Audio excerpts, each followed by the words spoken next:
আসসালামু আলাইকুম। ভূত.com এর সকল শ্রোতাদেরকে জানাচ্ছি শুভেচ্ছা ও অভিনন্দন। রাসেল ভাইয়ের হোস্টিং এ ভূত.com হচ্ছে। এই ভূত.com এর ভয়ের জগতে সকলকে স্বাগতম। আমি আফনান আপনাদের জন্য আজকে নিয়ে এসেছি রক্তহীন করা অ্যাম্বুলেন্সের একটি ঘটনা। আপনারা অনেকে অ্যাম্বুলেন্সের ঘটনা শুনতে চান, কিন্তু সবসময় অ্যাম্বুলেন্সের ঘটনা ম্যানেজ করা সম্ভব হয় না। তো আপনাদের জন্য এবার অনেক কষ্ট করে একটি গল্প পেয়েছি, আশা করি আপনাদের সবার ভালো লাগবে। কথা না বাড়িয়ে আমি সরাসরি গল্পে চলে যাই। ঘটনাটির সময় ছিল 2009 সাল। যার সঙ্গে ঘটেছিল তার নাম হচ্ছে রফিক। উনি পেশায় একজন অ্যাম্বুলেন্স চালক। উনি অ্যাম্বুলেন্সটা বেসিক্যালি দুটো মেডিকেল থেকে দুটো মেডিকেলের রোগী বা লাশ উনি আনা নেওয়া করেন। একটি হচ্ছে মিটফোর্ড হসপিটাল আর একটা হচ্ছে ঢাকা মেডিকেল কলেজ।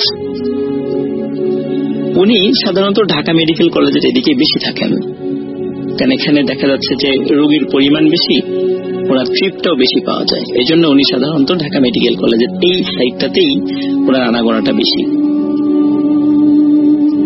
যেদিন ঘটনাটি ঘটে ওই তারিখটা ছিল হচ্ছে মঙ্গলবার এবং সময়টা ছিল আগস্ট মাস। তো এমন একটি সময়ে, ওই সময় প্রচন্ড গরম ছিল, গরমকাল বেশ, কারণ আগস্টে তো আমাদের এখানে বেশ বাংলাদেশে কিন্তু বেশ গরম থাকে।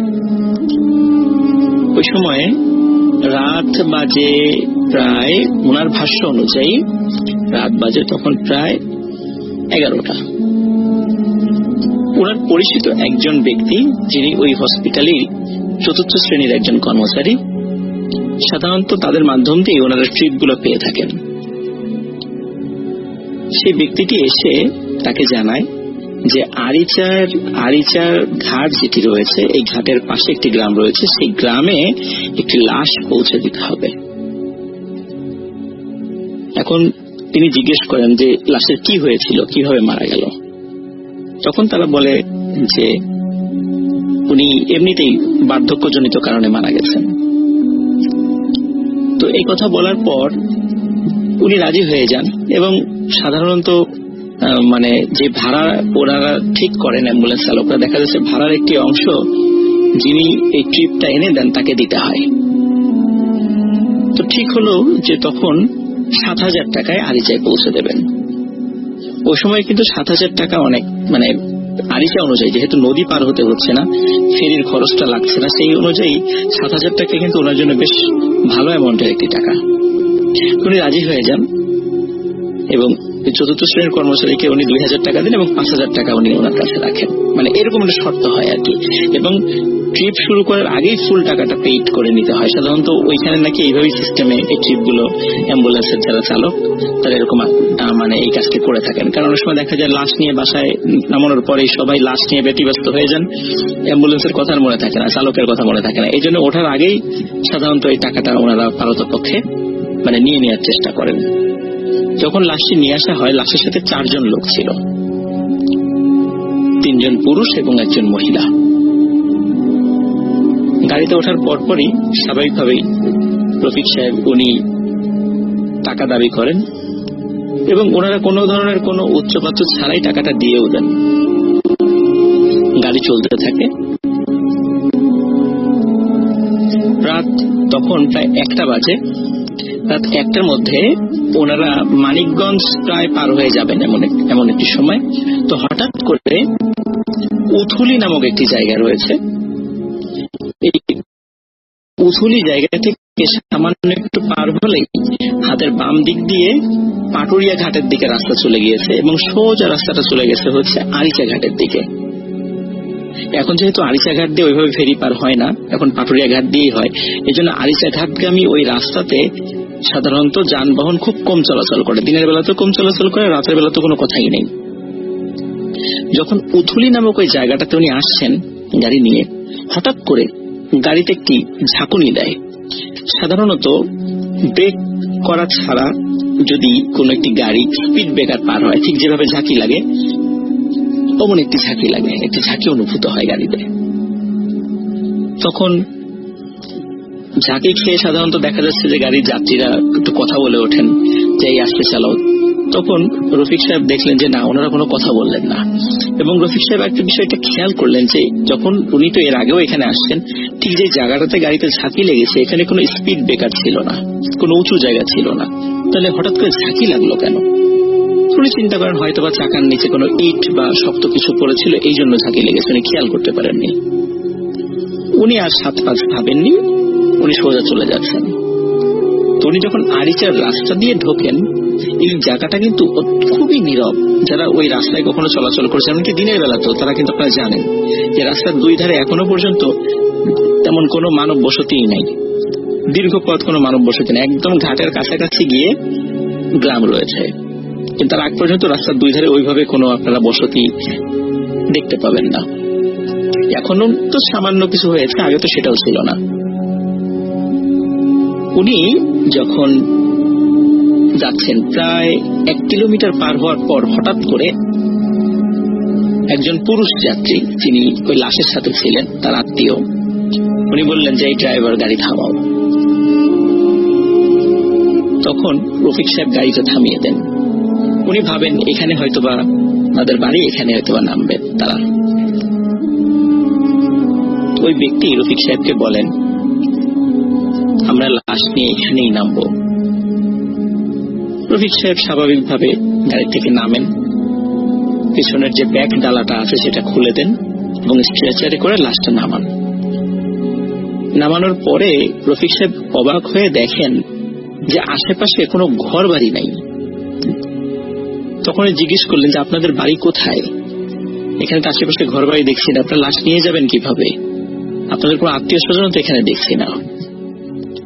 তখন ওনাদের মধ্যে একজন বলেন যে সে চিন্তা তোমাকে করতে হবে না, সেটা আমরা দেখব, তুমি চলে যাও।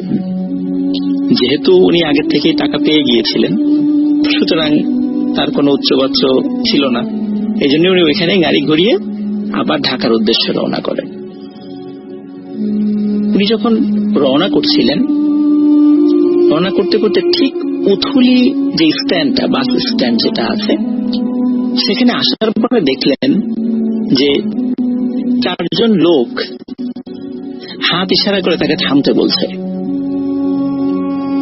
উনি অবাক হয়ে দেখলেন যে এই 4 জন লোক তো সেই 4 জন লোক যাদেরকে উনি এই মাত্রই নামিয়ে দিয়ে এসেছেন, এবং তাদের সাথে একটি লাশও রয়েছে। উনি খুব অবাক হন, উনি গাড়ি থামান, উনি জিজ্ঞেস করেন কি ব্যাপার আপনারা এখানে? আপনাদেরকে না একটু আগেই নামিয়ে দিয়ে আসলাম। তখন ওনারা বলেন কি বলছেন আপনি? আপনি তো উথুলিতে আমাদেরকে নামিয়ে দিলেন,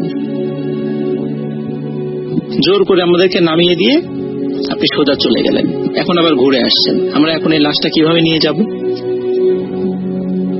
রফিক সাহেব যতটুকু না অবাক হন, তার থেকে বেশি বিরক্ত হন যে আমি মাত্র নামিয়ে দিয়ে আসলাম তাদেরকে, অথচ ঘুরে আসার পরে তারা এখানে কিভাবে আসলো, আর এখন এসে বলছে আমি নাকি উথুলি বাস স্ট্যান্ডে তাদেরকে নামিয়ে দিয়েছি। যাই হোক, যেহেতু এটা একটা অবাক করার মতো বিষয় ছিল, অনেক কিছুতেই মিলাতে পারছিলেন না যে একটু আগেই তো নামিয়ে দিয়ে আসছেন, হঠাৎ করে এই ধরনের ঘটনা কেন ঘটলো। তো উনি 7-5 না ভেবে বলেন যে আচ্ছা ঠিক আছে, ওঠেন, গাড়িতে ওঠেন, আমি আবার আপনাদেরকে নামিয়ে দিয়ে আসছি। তখন উনি আবার ওই লাশ সহ ওই যাত্রীদেরকে গাড়িতে তোলেন, তুলে আবার গাড়ি চলা শুরু করে। চলতে চলতে চলতে চলতে হঠাৎ একটি জায়গায় উনি চলে আসেন, সেই জায়গাটি যেই জায়গাটিতে একটু আগেই 4 জন ব্যক্তি সমেত লাশ নামিয়ে দিয়েছিলেন, এবং উনি দেখছেন যে এই 4 জন ব্যক্তি হাত ইশারা করে তাকে থামতে বলছে। উনি এবার ভয় পেয়ে যান যে কি ব্যাপার, তাহলে আমার গাড়িতে কে বসা? পিছন দিকে তাকিয়ে দেখেন গাড়িতে কেউ নেই। উনি প্রচন্ড ভয় পান, তারপরও গাড়ি থামান, যেহেতু এই জায়গাটাতেই উনি নামিয়ে দিয়ে গেছিলেন তাদেরকে।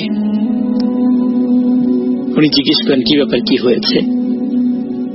তখন ওদের মধ্যে থেকে একজন বলেন যে আপনি আমাদেরকে এখানে নামিয়ে দিয়ে চলে গেলেন কেন? আমরা কি এখানে নামবো? এখানে নিয়ে আমরা লাশ নিয়ে কোথায় যাব? আমরা তো আরিচার পাশে যে গ্রামটি রয়েছে সেখানে যাব। রফিক সাহেব এবারও অবাক হন এবং বিরক্ত হন। তখন উনি বলেন যে আপনারাই বললেন যে এখানে নামিয়ে দিতে, আমি নামিয়ে দিলাম, আবার আমি ঘুরে চলে গেলাম, আবার আপনাদেরকে আরিচা থেকে এখানে নিয়ে আসলাম, এটা কি হচ্ছে? তখন তারা বলে, কি ব্যাপার, আপনি আরিচায় আমাদেরকে পাবেন কোথায়?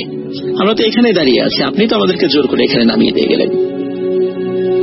তখন উনি বলেন, আমি আপনাদেরকে জোর করে কিভাবে নামাবো? লাশ সহকে কেউ জোর করে কাউকে নামায়? এভাবে ওনাদের সাথে তর্কাতর্কি হয়। যাই হোক, এক পর্যায়ে রফিক সাহেব বলেন, আচ্ছা ঠিক আছে, ওঠেন, আপনারা কোথায় যাবেন আমি নামিয়ে দিচ্ছি।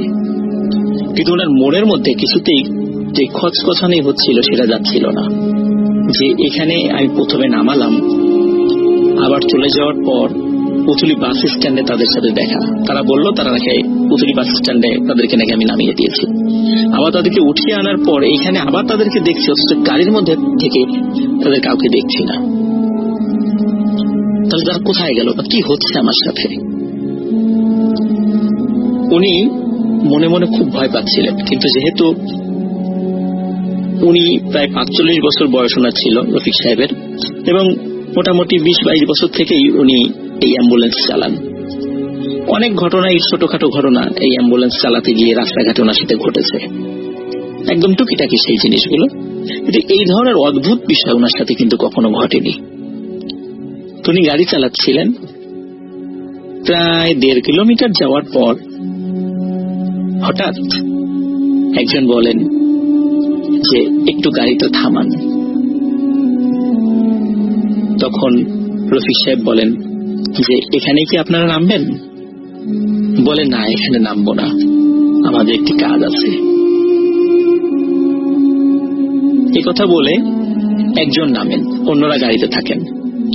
এখন রফিক সাহেবের ওনার একটু প্রাকৃতিক ডাকে সাড়া দেওয়ার প্রয়োজন ছিল, তো উনি মাত্র কয়েক মিনিটের সময় নিয়ে উনি আবার গাড়ির কাছে ফিরে আসেন। কিন্তু অদ্ভুত ব্যাপার, গাড়িতে একজন মানুষও নাই, একজন মানুষও নাই। কোথায় গেল তারা? কিন্তু গাড়ির মধ্যে লাশ কিন্তু রয়েছে। রফিক সাহেব চিন্তা করছেন যে মাঝে মাঝে কিন্তু এরকম লাশ দিয়ে ধোকা দিয়ে অনেক সময় গাড়ি ছিনতাইয়ের ঘটনা ঘটে, ওনার সাথে সেই ধরনের ঘটনা ঘটছে না তো? তখন উনি চিন্তা করেন, আসলে এই লোকটি মারা গেছে কিনা একটু চেক করে দেখি। এবং রফিক সাহেব সাহস করে গাড়ির ব্যাক ডালাটা খুলে লাশের হাতের পালস চেক করে দেখেন আসলে সত্যিই মারা গেছে। এবং লাশের উপরের কাপড়টা সরিয়ে দেখেন যে সেটা একটা পুরুষ মানুষের লাশ, বয়স 70 বা 80 হবে এমন বয়স। তো দেখে মনে হচ্ছিল উনি স্বাভাবিকভাবেই মারা গেছেন। তখন উনি চিন্তা করলেন যে আসলেই তো এটা লাশ, এখানে লাশ দিয়ে ধোকা দেওয়ার তো কিছু নাই, কিন্তু লোকগুলো কোথায় গেল? উনি অনেক ডাকাডাকি করার পরেও কোন লোককে দেখতে পেলেন না। ওদিকে উনি খেয়াল করছিলেন যে আরিচা ঘাট খুব বেশি দূরে নয়। তখন উনি চিন্তা করলেন যে যেহেতু কাউকে পাওয়া যাচ্ছে না, তাহলে আমি গাড়িটি চালিয়ে আরিচা ঘাটের কাছে চলে যাই, ওখানে গেলে হয়তো বা কোনো মানুষ পাবো, তাদের কাছে জিজ্ঞেস করলেই এই লোককে দেখালে বলে দিতে পারবেন যে উনি কোন বাড়ির বা কোন গ্রামের, হয়তো অনেকে চিনবেন তাকে। এই চিন্তা করে উনি গাড়ি স্টার্ট দিলেন। গাড়ি স্টার্ট দেওয়ার পর উনি আরিচা ঘাটের কাছে চলে আসেন এবং দেখেন ওখানে বেশ 2-1 লোক, বিশেষ করে ওই যারা বাজারের যে পাহারাদার বা চৌকিদার, তারা সেখানে আছে। তখন গাড়ি থামিয়ে তাদের একজনকে ডাকলেন। ডাকার পরে বললেন যে আচ্ছা, আপনি কি বলতে পারবেন এই যে ভিতরে আমার গাড়ির মধ্যে যে লাশ রয়েছে, এটি আপনাদের এলাকার কার লাশ? তখন 2জন চৌকিদার খুব অবাক হয়ে রফিক সাহেবের দিকে তাকান, বলে যে লাশ কোথায়? লাশ? তখন এই যে আমার গাড়িতে। আপনার গাড়িতে তো কোনো লাশ দেখছি না। সত্যি রফিক সাহেব পিছন দিকে তাকিয়ে দেখেন গাড়িতে কোনো লাশ নেই।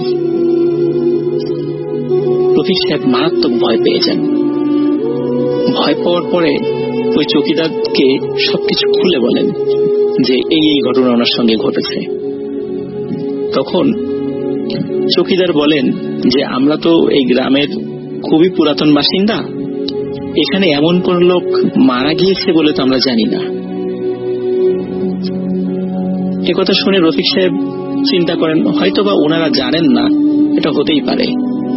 কিন্তু এই যে ঘটনাগুলো ঘটছিল এগুলো আসলে কেন ওনার সাথে ঘটছিল উনি কিছুতেই বুঝতে পারছিলেন না, কোনো হিসাব মিলাতে পারছিলেন না। উনি ওই দিন আর গাড়ি নিয়ে ঢাকায় যেতে পারেননি। উনি মানসিকভাবে খুব বিপর্যস্ত হয়ে পড়েন এবং ওনার ওই বিপর্যস্ততা দেখে আরিচাঘাটের দুজন চৌকিদার তারা তাকে গাড়িটা পার্কিং করার ব্যবস্থা করে এবং রেস্ট নেওয়ার জন্য তাদের যে বিশ্রামের যে জায়গাটা আছে সেটা ছেড়ে দেয়, বলে যে আপনি এখানে বিশ্রাম করেন।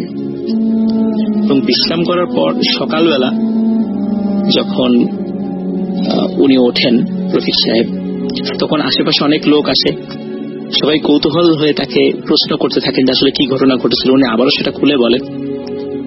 তখন একজন লোক বলেন যে হ্যাঁ, আমাদের পাশের গ্রামে একজন মুরব্বী মারা গিয়েছে, কিন্তু সে যতটুকু জানে যে রাত প্রায় 3টার দিকে তার জানাজা হয়েছে এবং জানাজা করার পর তাকে কবরস্থ করা হয়েছে এবং তাকে নাকি একটি মাইক্রোবাসে করেই নিয়ে আসা হয়েছিল। উনি খুব অবাক হন যে আসলে আমি তাহলে কার লাশ নিয়ে আসলাম।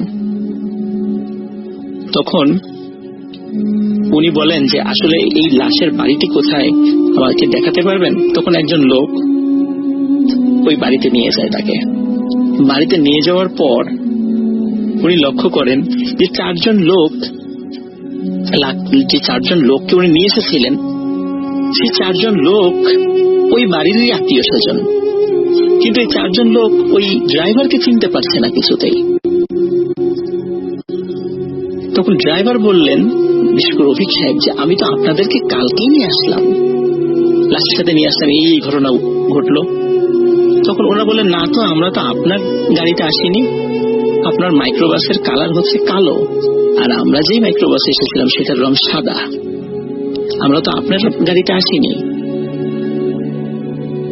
তখন রফিক সাহেব চিন্তা করলেন যে তাহলে এই যে ওনাদের কাছ থেকে যে টাকাটা পেয়েছিল সে টাকাটা তখন ওনার পকেটে। তখন যে এই যে আপনারাই তোমাকে টাকা দিয়েছেন, বলে না তো, আমরা তো কোনো টাকা দেইনি আপনাকে। এবার আর রফিক সাহেব উনি ওনার সেন্সটা ধরে রাখতে পারেন না, উনি ওখানে আবার সেন্সে পড়ে যান। ঘন্টাখানেক পর যখন ওনার জ্ঞান ফেরে তখন রফিক সাহেব ওনার বাড়িতে ফোন করেন। ওনার বাড়ি থেকে লোক আসার পর সেই ব্যক্তি গাড়ি ড্রাইভ করে রফিক সাহেবকে ঢাকাতে নিয়ে যান এবং এই ঘটনার পরে দীর্ঘদিন উনি অ্যাম্বুলেন্স চালাননি। পরে মানসিকভাবে সুস্থ হওয়ার পর আবার উনি অ্যাম্বুলেন্স চালান। উনি কিন্তু এখনো অ্যাম্বুলেন্স চালান, উনি এখনো ঢাকা মেডিকেল, মিটফোর্ড বা সোহরাওয়ার্দী এখানকার রোগী বা লাশ উনি আনা নেওয়া করেন। তবে ওনার সাথে মাঝে মাঝে কিছু ছোটখাটো কিছু ঘটনা ঘটেছে, কিন্তু এই ধরনের অদ্ভুত ঘটনা কখনো ঘটেনি। তো এই ঘটনাটি আমাকে যিনি সংগ্রহ করে দিয়েছেন সে আমার স্টুডেন্ট, তার নাম হচ্ছে শরীফুল ইসলাম শরীফ। ঢাকা বিশ্ববিদ্যালয় থেকে অনার্স মাস্টার্স কমপ্লিট করার পর এখন সরকারি চাকরির জন্য চেষ্টা করছেন। আসিল ভাইকে ধন্যবাদ, লিসেনারদেরকে ধন্যবাদ। আশা করি গল্পটি আপনাদের ভালো লেগেছে। ইনশাআল্লাহ পরবর্তীতে আরো অনেক সুন্দর সুন্দর গল্প নিয়ে খুব তাড়াতাড়ি আপনাদের সামনে হাজির হব। হ্যালো রাসেল ভাই, কেমন আছেন? আশা করি ভালোই আছেন, কারণ আপনি সবসময় ভালো দলে। আর ভূত FM আমি আজকের থেকে নয় অনেকদিন ধরেই শুনছি, আর এখন ভূত.com হয়ে গেছে। তো অনেক শুভেচ্ছা আপনাকে এত সুন্দর সুন্দর ঘটনা আমাদের উপহার দেওয়ার জন্য। So thank you very much. তো আজকে আমি যে ঘটনাটা শেয়ার করব সেটি আমার মাসির বাড়ির ঘটনা। এটি কলকাতার কাছেই খড়দহ বলে একটি জায়গা আছে, সেখানকার ঘটনা। তো এটা মাসির বাড়ির কেন্দ্রিকই ঘটনা। আমি এটা আপনাকে একটু জানিয়ে রাখতে চাই যে আমি কেন নিজের নামটা গোপন করছি, তার কারণ হচ্ছে যেহেতু এটা আমার রিলেটিভস এর মধ্যে ব্যাপার, আমার বাড়ির নিজের ঘটনা না, তো সেজন্য সেখান থেকে পারমিশন পাইনি বলে আমি আমার নামটা বলতে পারছি না। তবে হ্যাঁ, আমি পরে আমার নাম, ফোন নাম্বার সবকিছু দিয়ে দেবো। তো আমি ঘটনায় চলে যাচ্ছি। আমার মাসির বাড়ি তো বললামই কলকাতার কাছেই আর কি, ওদের নিজেদেরই বাড়ি। তো সেখানেই আর কি ঘটনার সূত্রপাত আর কি। তো আমার মাসির যে ভাসুর রয়েছে, তো সেই ভাসুরের এক ছেলে একটু মেন্টালি চ্যালেঞ্জড, অর্থাৎ একটু অ্যাবনর্মাল টাইপ আপনি বলতে পারেন আর কি, একটু নর্মাল ছিল না মোট কথা। তো ও কি করতো, ও প্রায়ই কি করতো মানে বাড়ি ছেড়ে চলে যেত, অনেকদিন আসতো না, ফিরতো না। তো এটা একটা ইউজ টু ব্যাপার হয়ে গেছিল। তো হঠাৎ কি হলো, ওদের বাড়ির লোকজনরা দেখলো যে 10-12 দিন হয়ে গেছে ছেলেটি ফিরছে না। তো সবাই জন্য খুব চিন্তিত হয়ে গেল যে কি হলো ব্যাপারটা, কেন এখনো ফিরছে না, এরকম একটা ব্যাপার। তো লাস্টে সব ডিসিশন নিল যে তারা পুলিশে খবর দেবে এবং পুলিশের কাছে গিয়ে সমস্ত কিছু কমপ্লেন করা হলো। এবার যেটা হলো, স্থানীয় লোকেরা, ওখানে পুকুর ছিল আর কি, মানে ওদের বাড়ির সামনে একটা পুকুর ছিল আর কি, বিশাল পুকুর। তো ওখানে আর কি স্নান করতে গিয়ে দেখে যে এরকম একটা লাশ, মানে লাশের অবস্থাটা করে ভালো ছিল না। তো অবভিয়াসলি পুলিশকে খবর দেওয়া হলো এবং পুলিশ আসলো। পুলিশ এসে শনাক্তকরণের জন্য সমস্ত যেগুলো মিসিং ডায়েরি ছিল, যারা যারা করেছিল এরকম ডাকা হলো। তো সেখান থেকে এরকম আমার মাসিদের ফ্যামিলি সবাই গেল, তার ভাসুর যা সমস্ত এরা গেল। যাওয়ার পর দেখা গেল যেটা, সেটা হচ্ছে ওই যে ছেলেটি আর কি চলে গেছিল বাড়ি থেকে, মানে মেন্টালি চ্যালেঞ্জড যে ছেলেটি, এটা তারই লাশ, মানে তারই আর কি ডেড বডি। অনেক কিছু টাইম লেগেছিল আর কি অ্যাকচুয়ালি শনাক্তকরণে। তো তারপরে অবভিয়াসলি আমার মাসির বাড়িতে অবস্থাটা খুব একটা ভালো ছিল না, বিকজ সবাই কান্নাকাটি করছিল, মানে যতই হোক, হ্যাঁ, তো ওই বাড়ির ছেলে। এরকম একটা সিচুয়েশন চলে আসলো।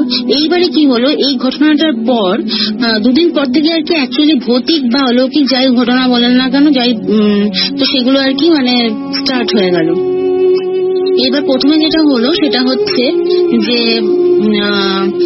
আমার বোনের সঙ্গে কিছু ঘটনা ঘটেছিল, তাদের কাজিন যেগুলো যারা আছে আর কি, মানে আমার মাসির যে ভাসুরিতে ছেলে মেয়ে ছিল আর কি, তাদের সঙ্গে প্রচুর আর কি ঘটনা ঘটেছে এবং আমার মাসি মেশোর সঙ্গে প্রচুর ঘটনা ঘটেছে।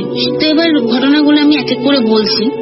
তো আমার মাসি একদিন ছাদে উঠেছিল, ছাদে উঠে কাপড় শুকাতে দিয়েছিল, ভিজে কাপড় একদম।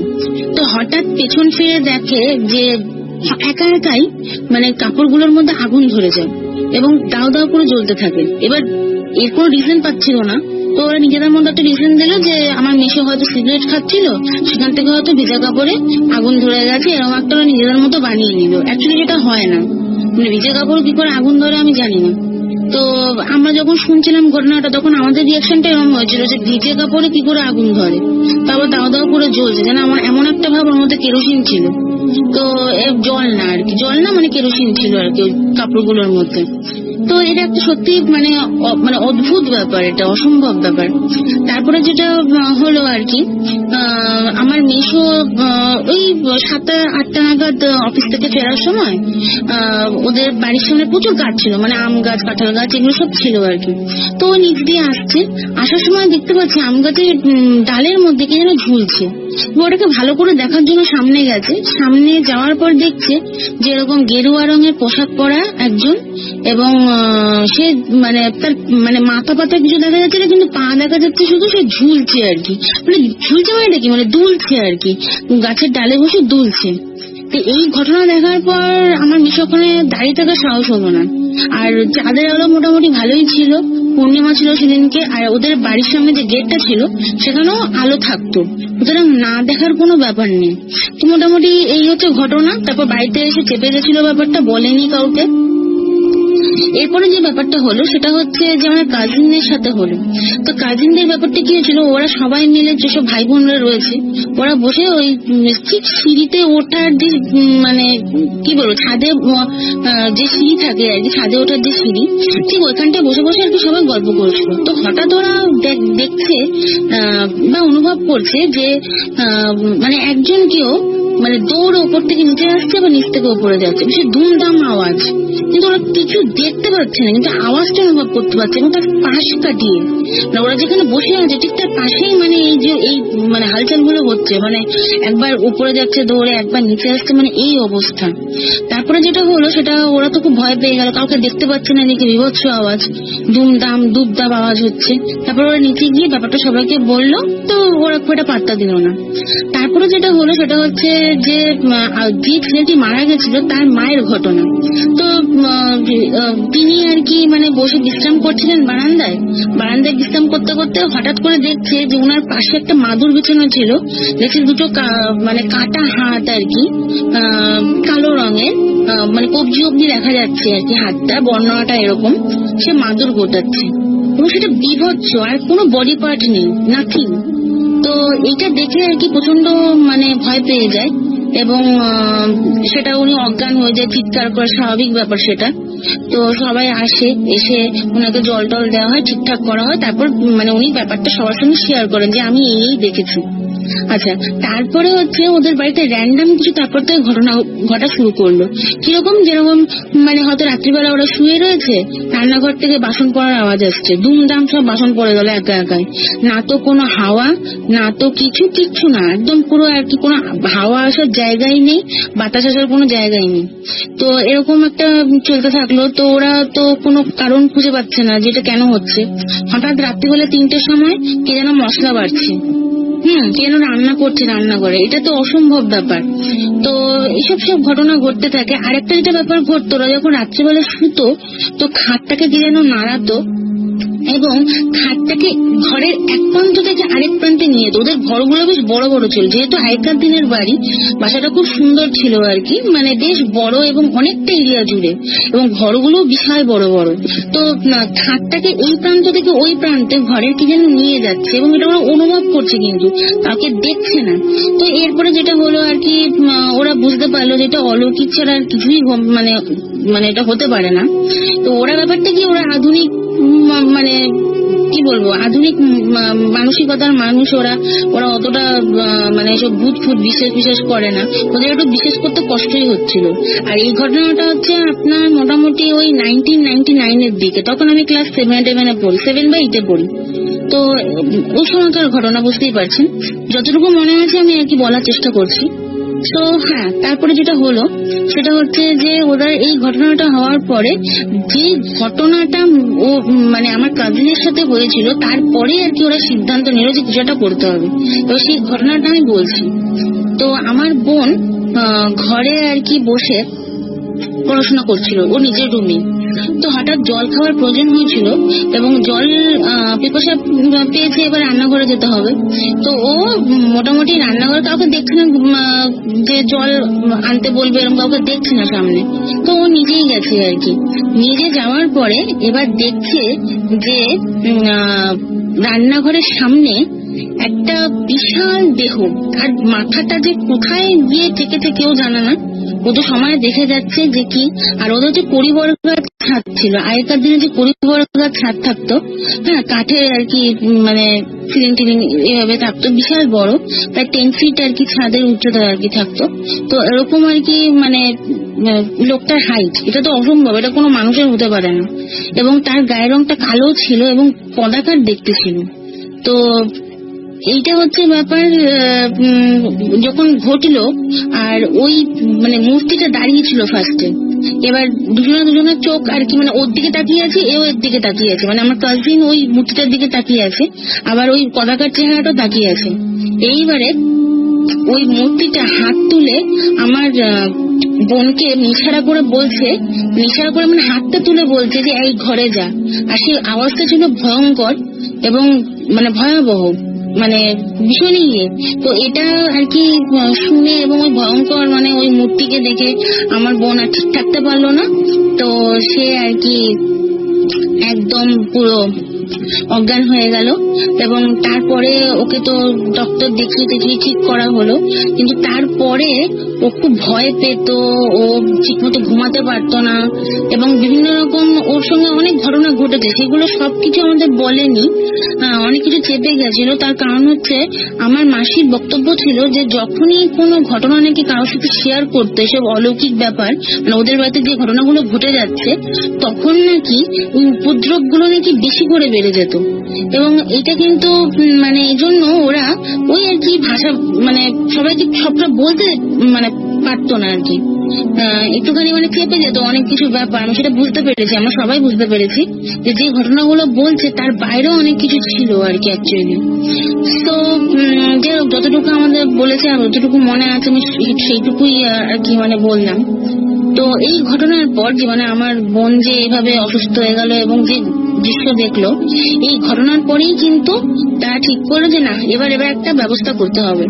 দেন তারা একটা মানে গুরুমা, আমরা গুরুমা বলি আর কি, উনি একজন মহিলা তান্ত্রিক, তাকে নিয়ে আসলো এবং সে সমস্ত কিছু দেখে টেকে শুনে টুনে সবকিছু বললো যে হ্যাঁ, এটি ওই ছেলেটিরই মানে আর কি আত্মা, যে আনন্যাচারাল তার ডেথ হয়েছিল, তা সে মারা গেছিল, তো তার আত্মাটা মুক্তি পাচ্ছে না কোনো কারণে, এবং সে কষ্ট পাচ্ছে এবং এর জন্যই ওদেরকে তো উপদ্রব করছে। তো এটা থেকে অনেক বড় ক্ষতি হওয়ার সম্ভাবনা আছে। তো এটা আগে মুক্তির উপায় করতে হবে। তার জন্য যেটা করতে হবে সেটা হচ্ছে, আমাদের এখানে ইন্ডিয়াতে প্রেতগয়া বলে একটা জায়গা আছে, এটা হচ্ছে বিহারে।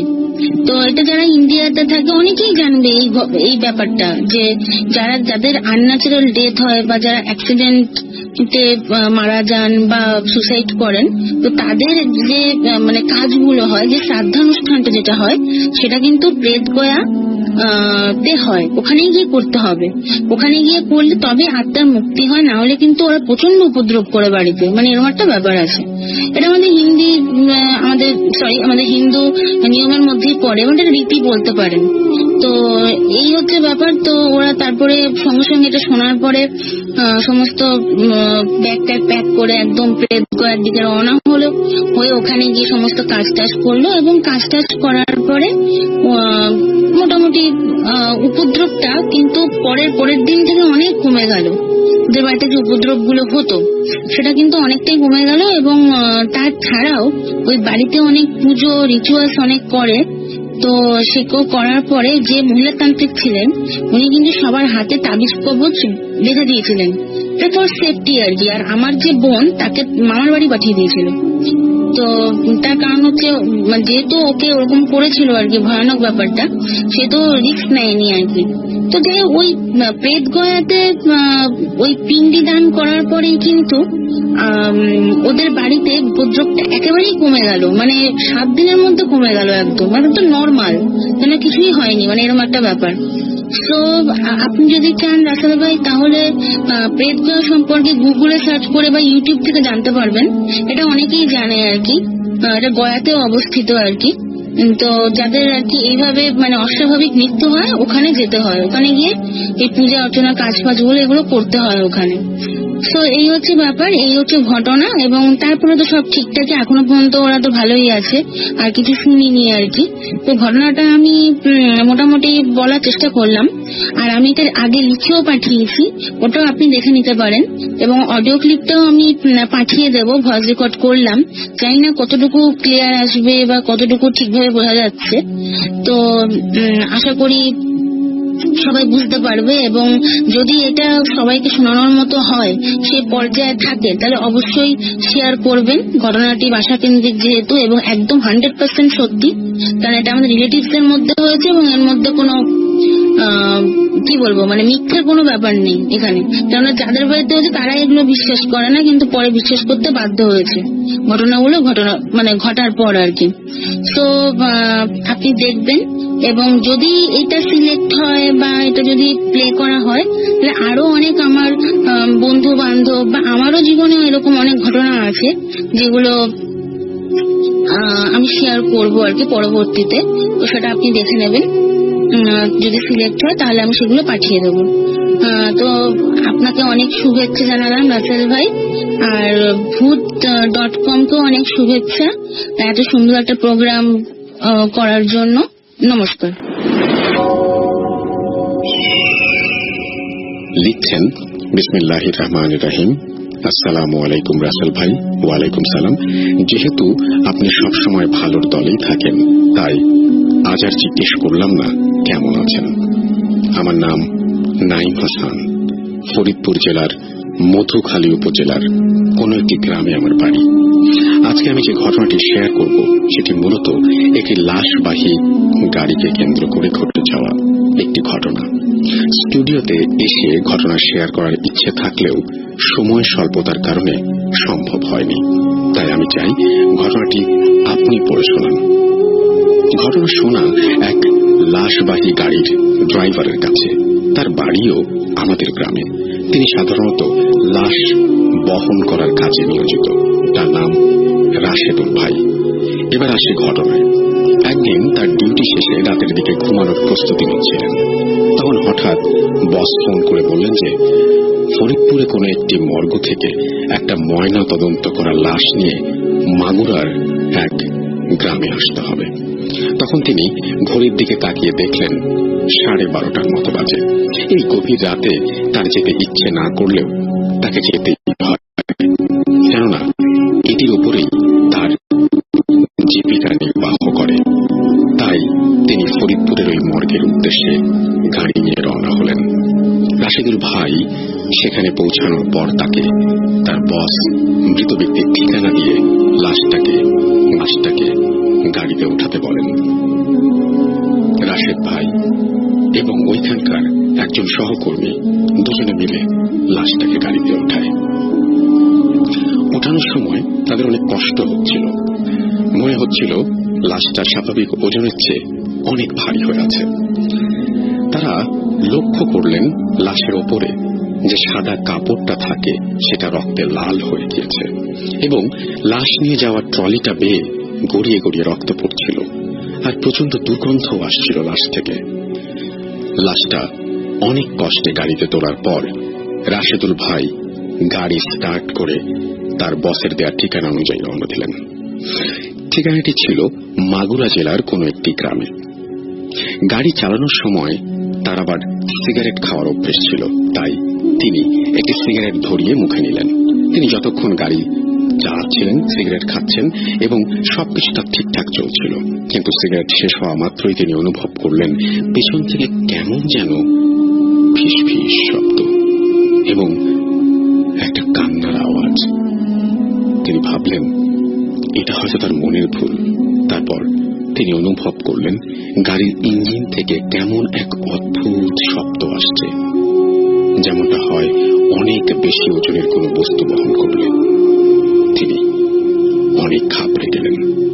তারপর তিনি ওই ফিস ফিস শব্দটা আরো জোরে জোরে শুনতে পেলেন, আর তার গাড়ির ওপর থেকে অনেক জোরালো শব্দে ঠক ঠক ঠক ঠক করে আওয়াজ আসছিল। একটা বড় হাতুড়ি দিয়ে লোহার কংক্রিটে 6-7 জন মিলে আঘাত করলে যেমন শব্দ হয়, ঠিক তেমন আওয়াজ।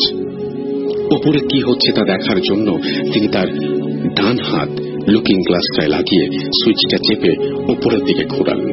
তিনি দেখলেন ওপরে কয়েকটা কালো রঙের লম্বা লম্বা জন্তু, আবার অনেক লম্বা মানুষের মতো আকৃতির প্রাণীরা কুড়ালের মতো চোখা একটা বস্তু দিয়ে গাড়ির ছাদে আঘাত করছে।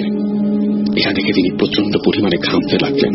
তিনি গাড়ির স্পিড বাড়িয়ে দিলেন, তাও যেন পথ শেষ হচ্ছে না। হঠাৎ রাশেদুল ভাই তার গাড়ির হেডলাইটের আলোতে লক্ষ্য করলেন তার গাড়ির সামনে রাস্তার মাঝখানে লম্বা সাদা কাপড় পরা বিভৎস চেহারার একটা মেয়ে দাঁড়িয়ে তাকে ইশারা করে গাড়ি থামাতে বলছে। মেয়েটার চোখ ছিল সম্পূর্ণ ধবধবে সাদা রঙের এবং কাপড়ের আঁচল রাস্তার পাশে এক জঙ্গলের ভেতর ঢুকে গেছে। মেয়েটির কাছে গাড়ি নিয়ে যাওয়া মাত্র মেয়েটি রাশেদুল ভাইকে বলছে, আমাকে নিয়ে যা, দাঁড়া, আমার খুব বিপদ। রাশেদুল ভাই চিন্তা করলেন আজ তার সাথে খারাপ কিছু একটা ঘটতে চলেছে। তিনি গাড়ির স্পিড আরো বাড়িয়ে দিলেন এবং মেয়েটার সাইড থেকে ক্রস করে চলে গেলেন। তারপর তার কাছে সবকিছু স্বাভাবিকই মনে হচ্ছিল।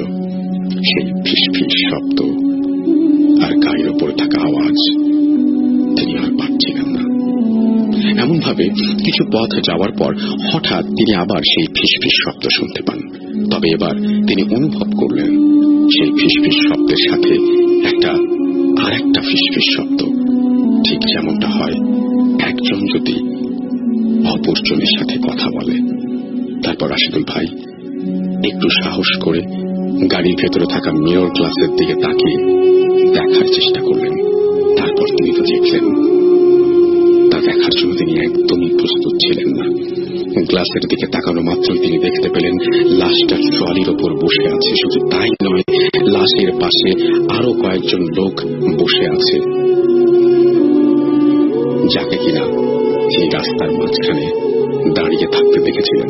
তারা দুজনই এরকম ফিস ফিস শব্দে একে অন্যজনের সাথে কথা বলছে।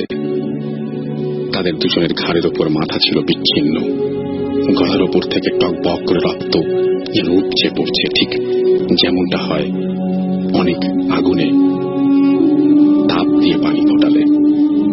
এমন দৃশ্য দেখে রাশেদুল ভাই ঘামতে লাগলেন। তিনি কি করবেন বুঝতে না পেরে দোয়া দুরুদ পড়তে লাগলেন। হঠাৎ তিনি ফজরের আযান শুনতে পেলেন। সব কেমন নিস্তব্ধ হয়ে গেল। সেই মুহূর্তে তিনি তার গন্তব্যে পৌঁছে গেলেন। তারপর তিনি ওই গ্রামে লাশটা রেখে আসলেন। আর সেখান থেকে তিনি লোকমুখে জানতে পারলেন লোকটাকে নাকি তার বউ সম্পত্তির লোভে নিজের হাতে গলা কেটে হত্যা করেছিল। তার বউ সড়ক দুর্ঘটনায় মারা যায়। এই ঘটনা এখানেই শেষ হতে পারত, কিন্তু তিনি পরের দিন যখন ঘুমালেন, হঠাৎ স্বপ্নের মধ্যে তিনি দেখতে পেলেন একটা সাদা কাপড় পরা মেয়ে তাকে ডাকছে, বলছে, তুই আমাকে রাস্তার মাঝখানে রেখে চলে গেলি কেন? আমি তোকে ছাড়ব না। এখনো রাশেদুল ভাই ওই মহিলাটাকে প্রায় স্বপ্নে দেখেন। মহিলাটি স্বপ্নে তাকে ভয় দেখায়। তিনি আজও এই ঘটনার কোনো ব্যাখ্যা পাননি। তার মুখে শোনা আরো অনেক ঘটনা আছে, সময় পেলে একদিন স্টুডিওতে এসে শোনাবো। ধন্যবাদ।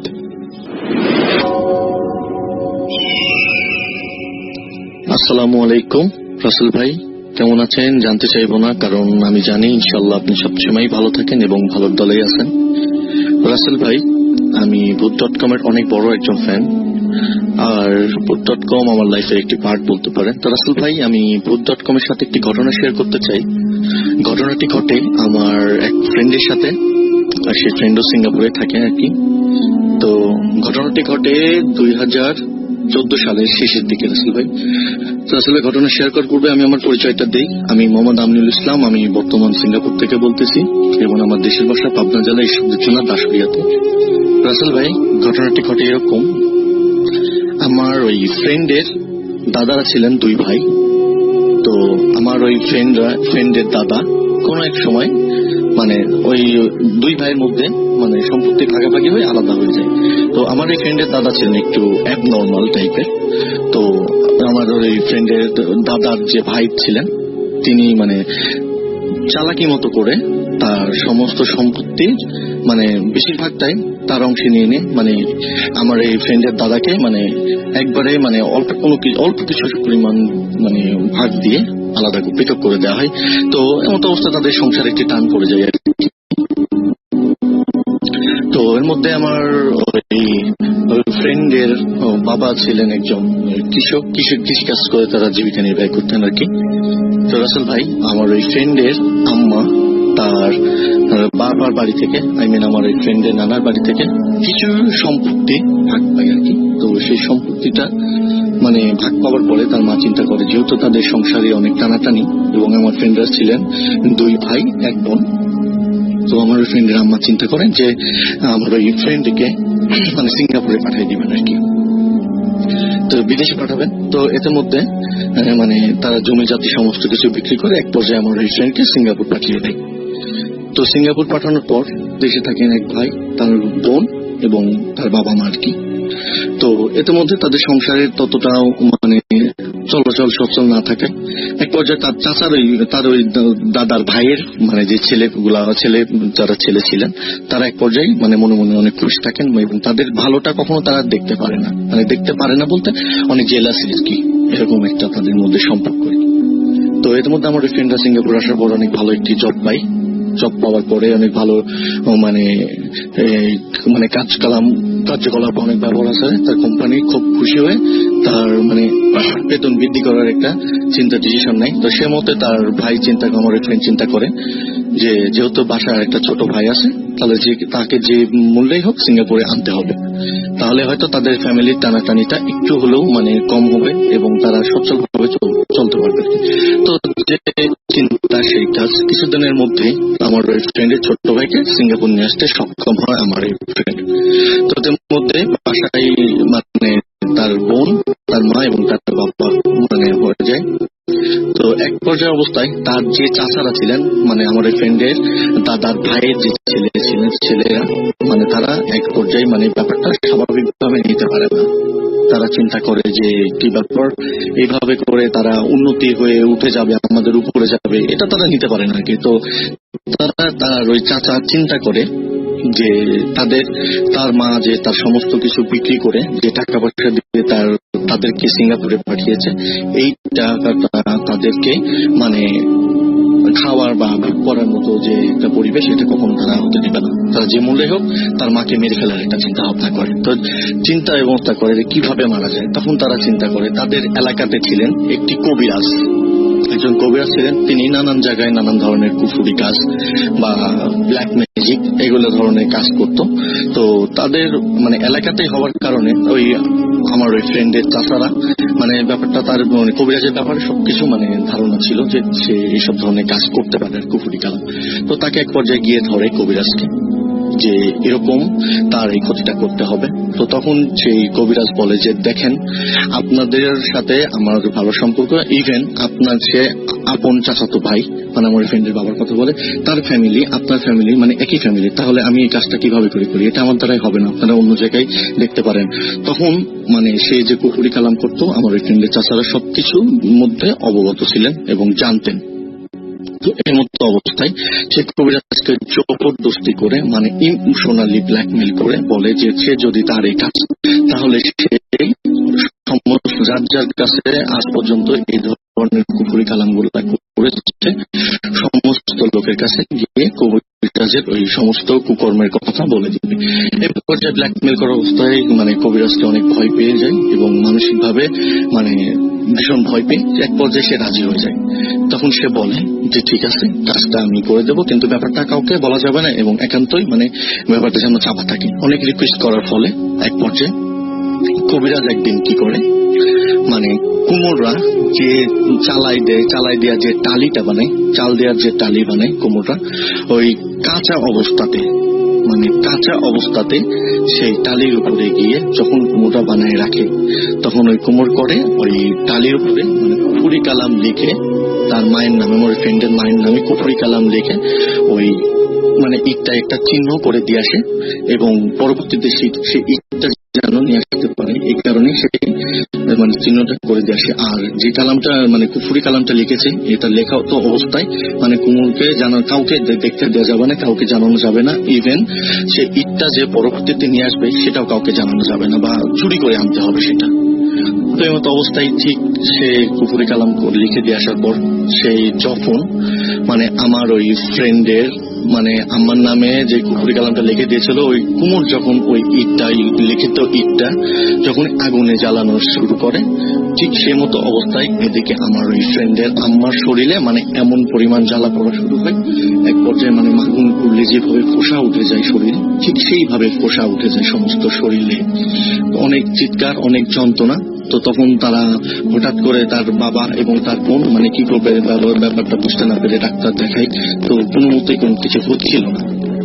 এইদিকে ওই কবিরাজ কি করে আবার পরবর্তীতে গিয়ে ওই কোমরের ওখানে চুরি করে সেই চিহ্নিত পুরানো ইটটা পরের দিন গিয়ে সেই ইটটা নিয়ে আসে।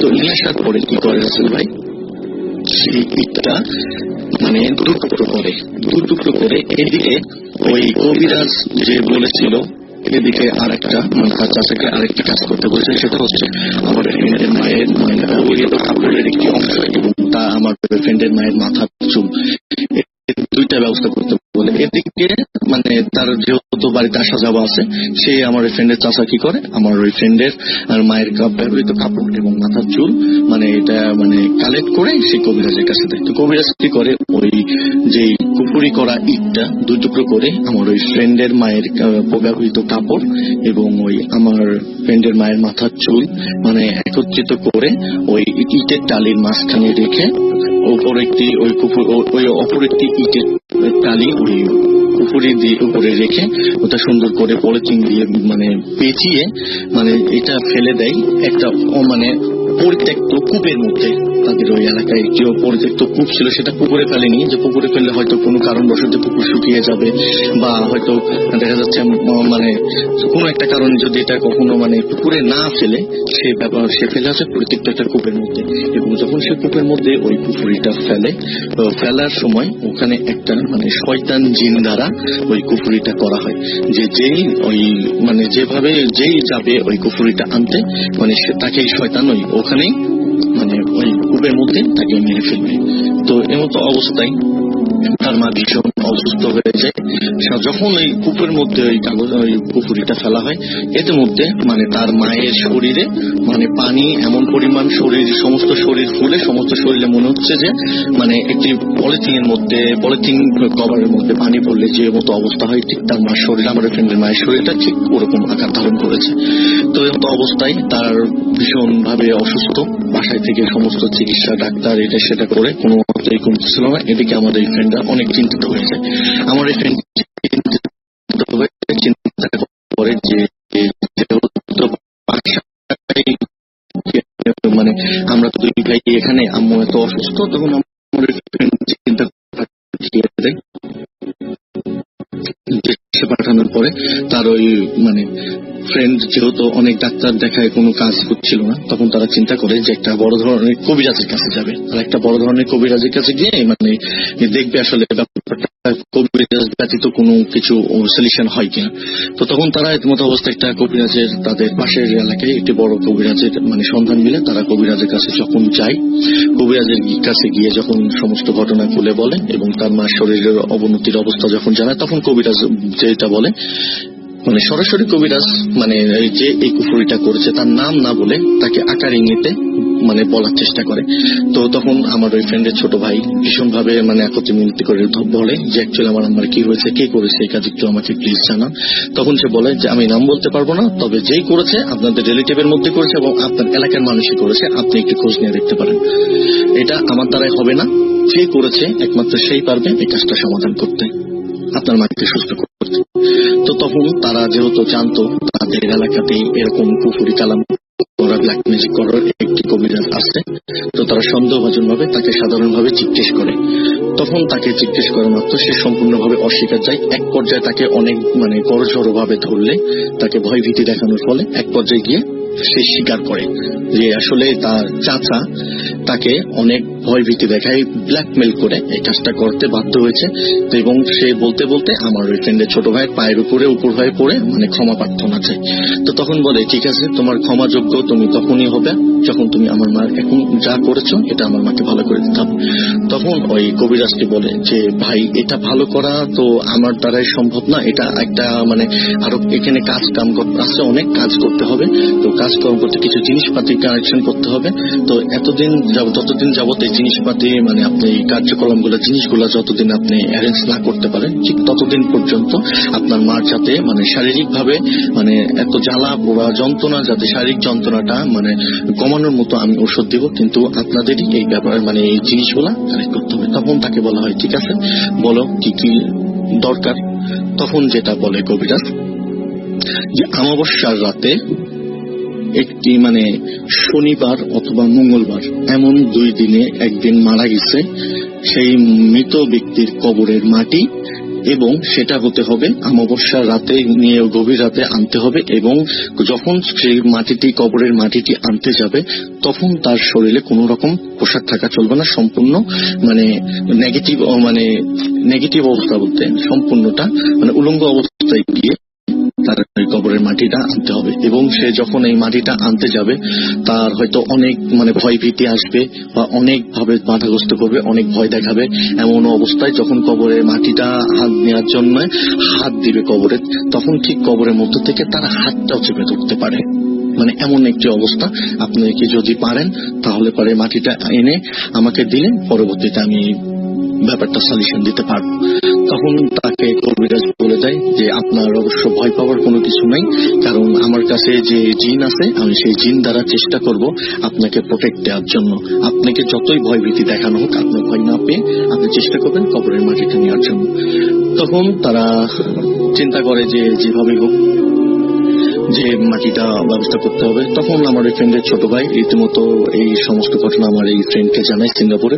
তখন আমার এই ফ্রেন্ডটা জানার পরে তখন আমার ফ্রেন্ডের মনটা সিঙ্গাপুরে আর টিকে না। তখন আমার ফ্রেন্ড কিছুদিনের মধ্যে সে সিঙ্গাপুর থেকে কিছুদিনের 10 দিনের মতো ছুটি নিয়ে আমার ফ্রেন্ড দেশে চলে যায়।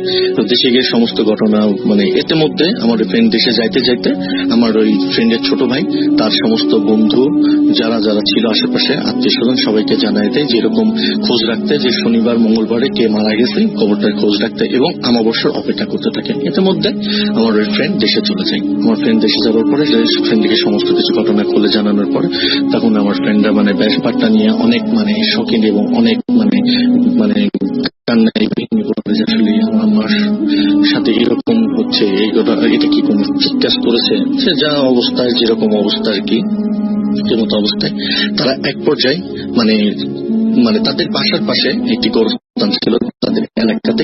সেই এলাকাতে এরকম না পায় কবরের সন্ধান না পেয়ে তারা তাদের পরবর্তী এলাকাতে তাদের বাসার থেকে আনুমানিক আধা ঘন্টার মতো রাস্তা, হেঁটে যেতে আধা ঘন্টা লাগবে আমার ওই ফ্রেন্ডের বাসা থেকে। তো সেই কবরস্থানে তারা খোঁজ পায় যে শনিবারের দিন একটি মৃতদেহ দাফন করা হয়েছে। তো এর মতো অবস্থায় তখন তারা খোঁজ নেওয়ার পরে কবরটা চিহ্নিত করে রেখে অপেক্ষা করে অমাবস্যার জন্য। তো এর মতো অবস্থায় অমাবস্যা চলে আসে। তো অমাবস্যা আসার পর তো আমার ওই ফ্রেন্ড তখন চিন্তা করে যে এখন যেহেতু অমাবস্যা চলে আসছে তাহলে মাটিটা তো যেভাবে হোক ম্যানেজ করতে হবে। তখন আমার ওই ফ্রেন্ডের ছোট ভাই বলে যে যেভাবে হোক আমার মায়ের জীবন রক্ষা করতে, যেই মা আমাদের তার সমস্ত কিছু বিক্রি করে তার সুখের তার চিন্তা না করে আমাদের সুখের ঠিকানা দেখাইছে, অবশ্যই সেই মার জন্য জীবন গেলেও যাবে, এই মাটি আমাকে করতেই হবে, ম্যানেজ করতেই হবে। তো যে অবস্থায় তো যেহেতু উলঙ্গ করে যেতে হবে রাত গভীর রাতে, তো তার বড় ভাই কি করে ওই অমাবস্যার রাতে ভাই মাথাটা অন্যদিকে ঘুরিয়ে তার পরনের থেকে লুঙ্গি পরেছিল লুঙ্গিটা খুলে দেয়।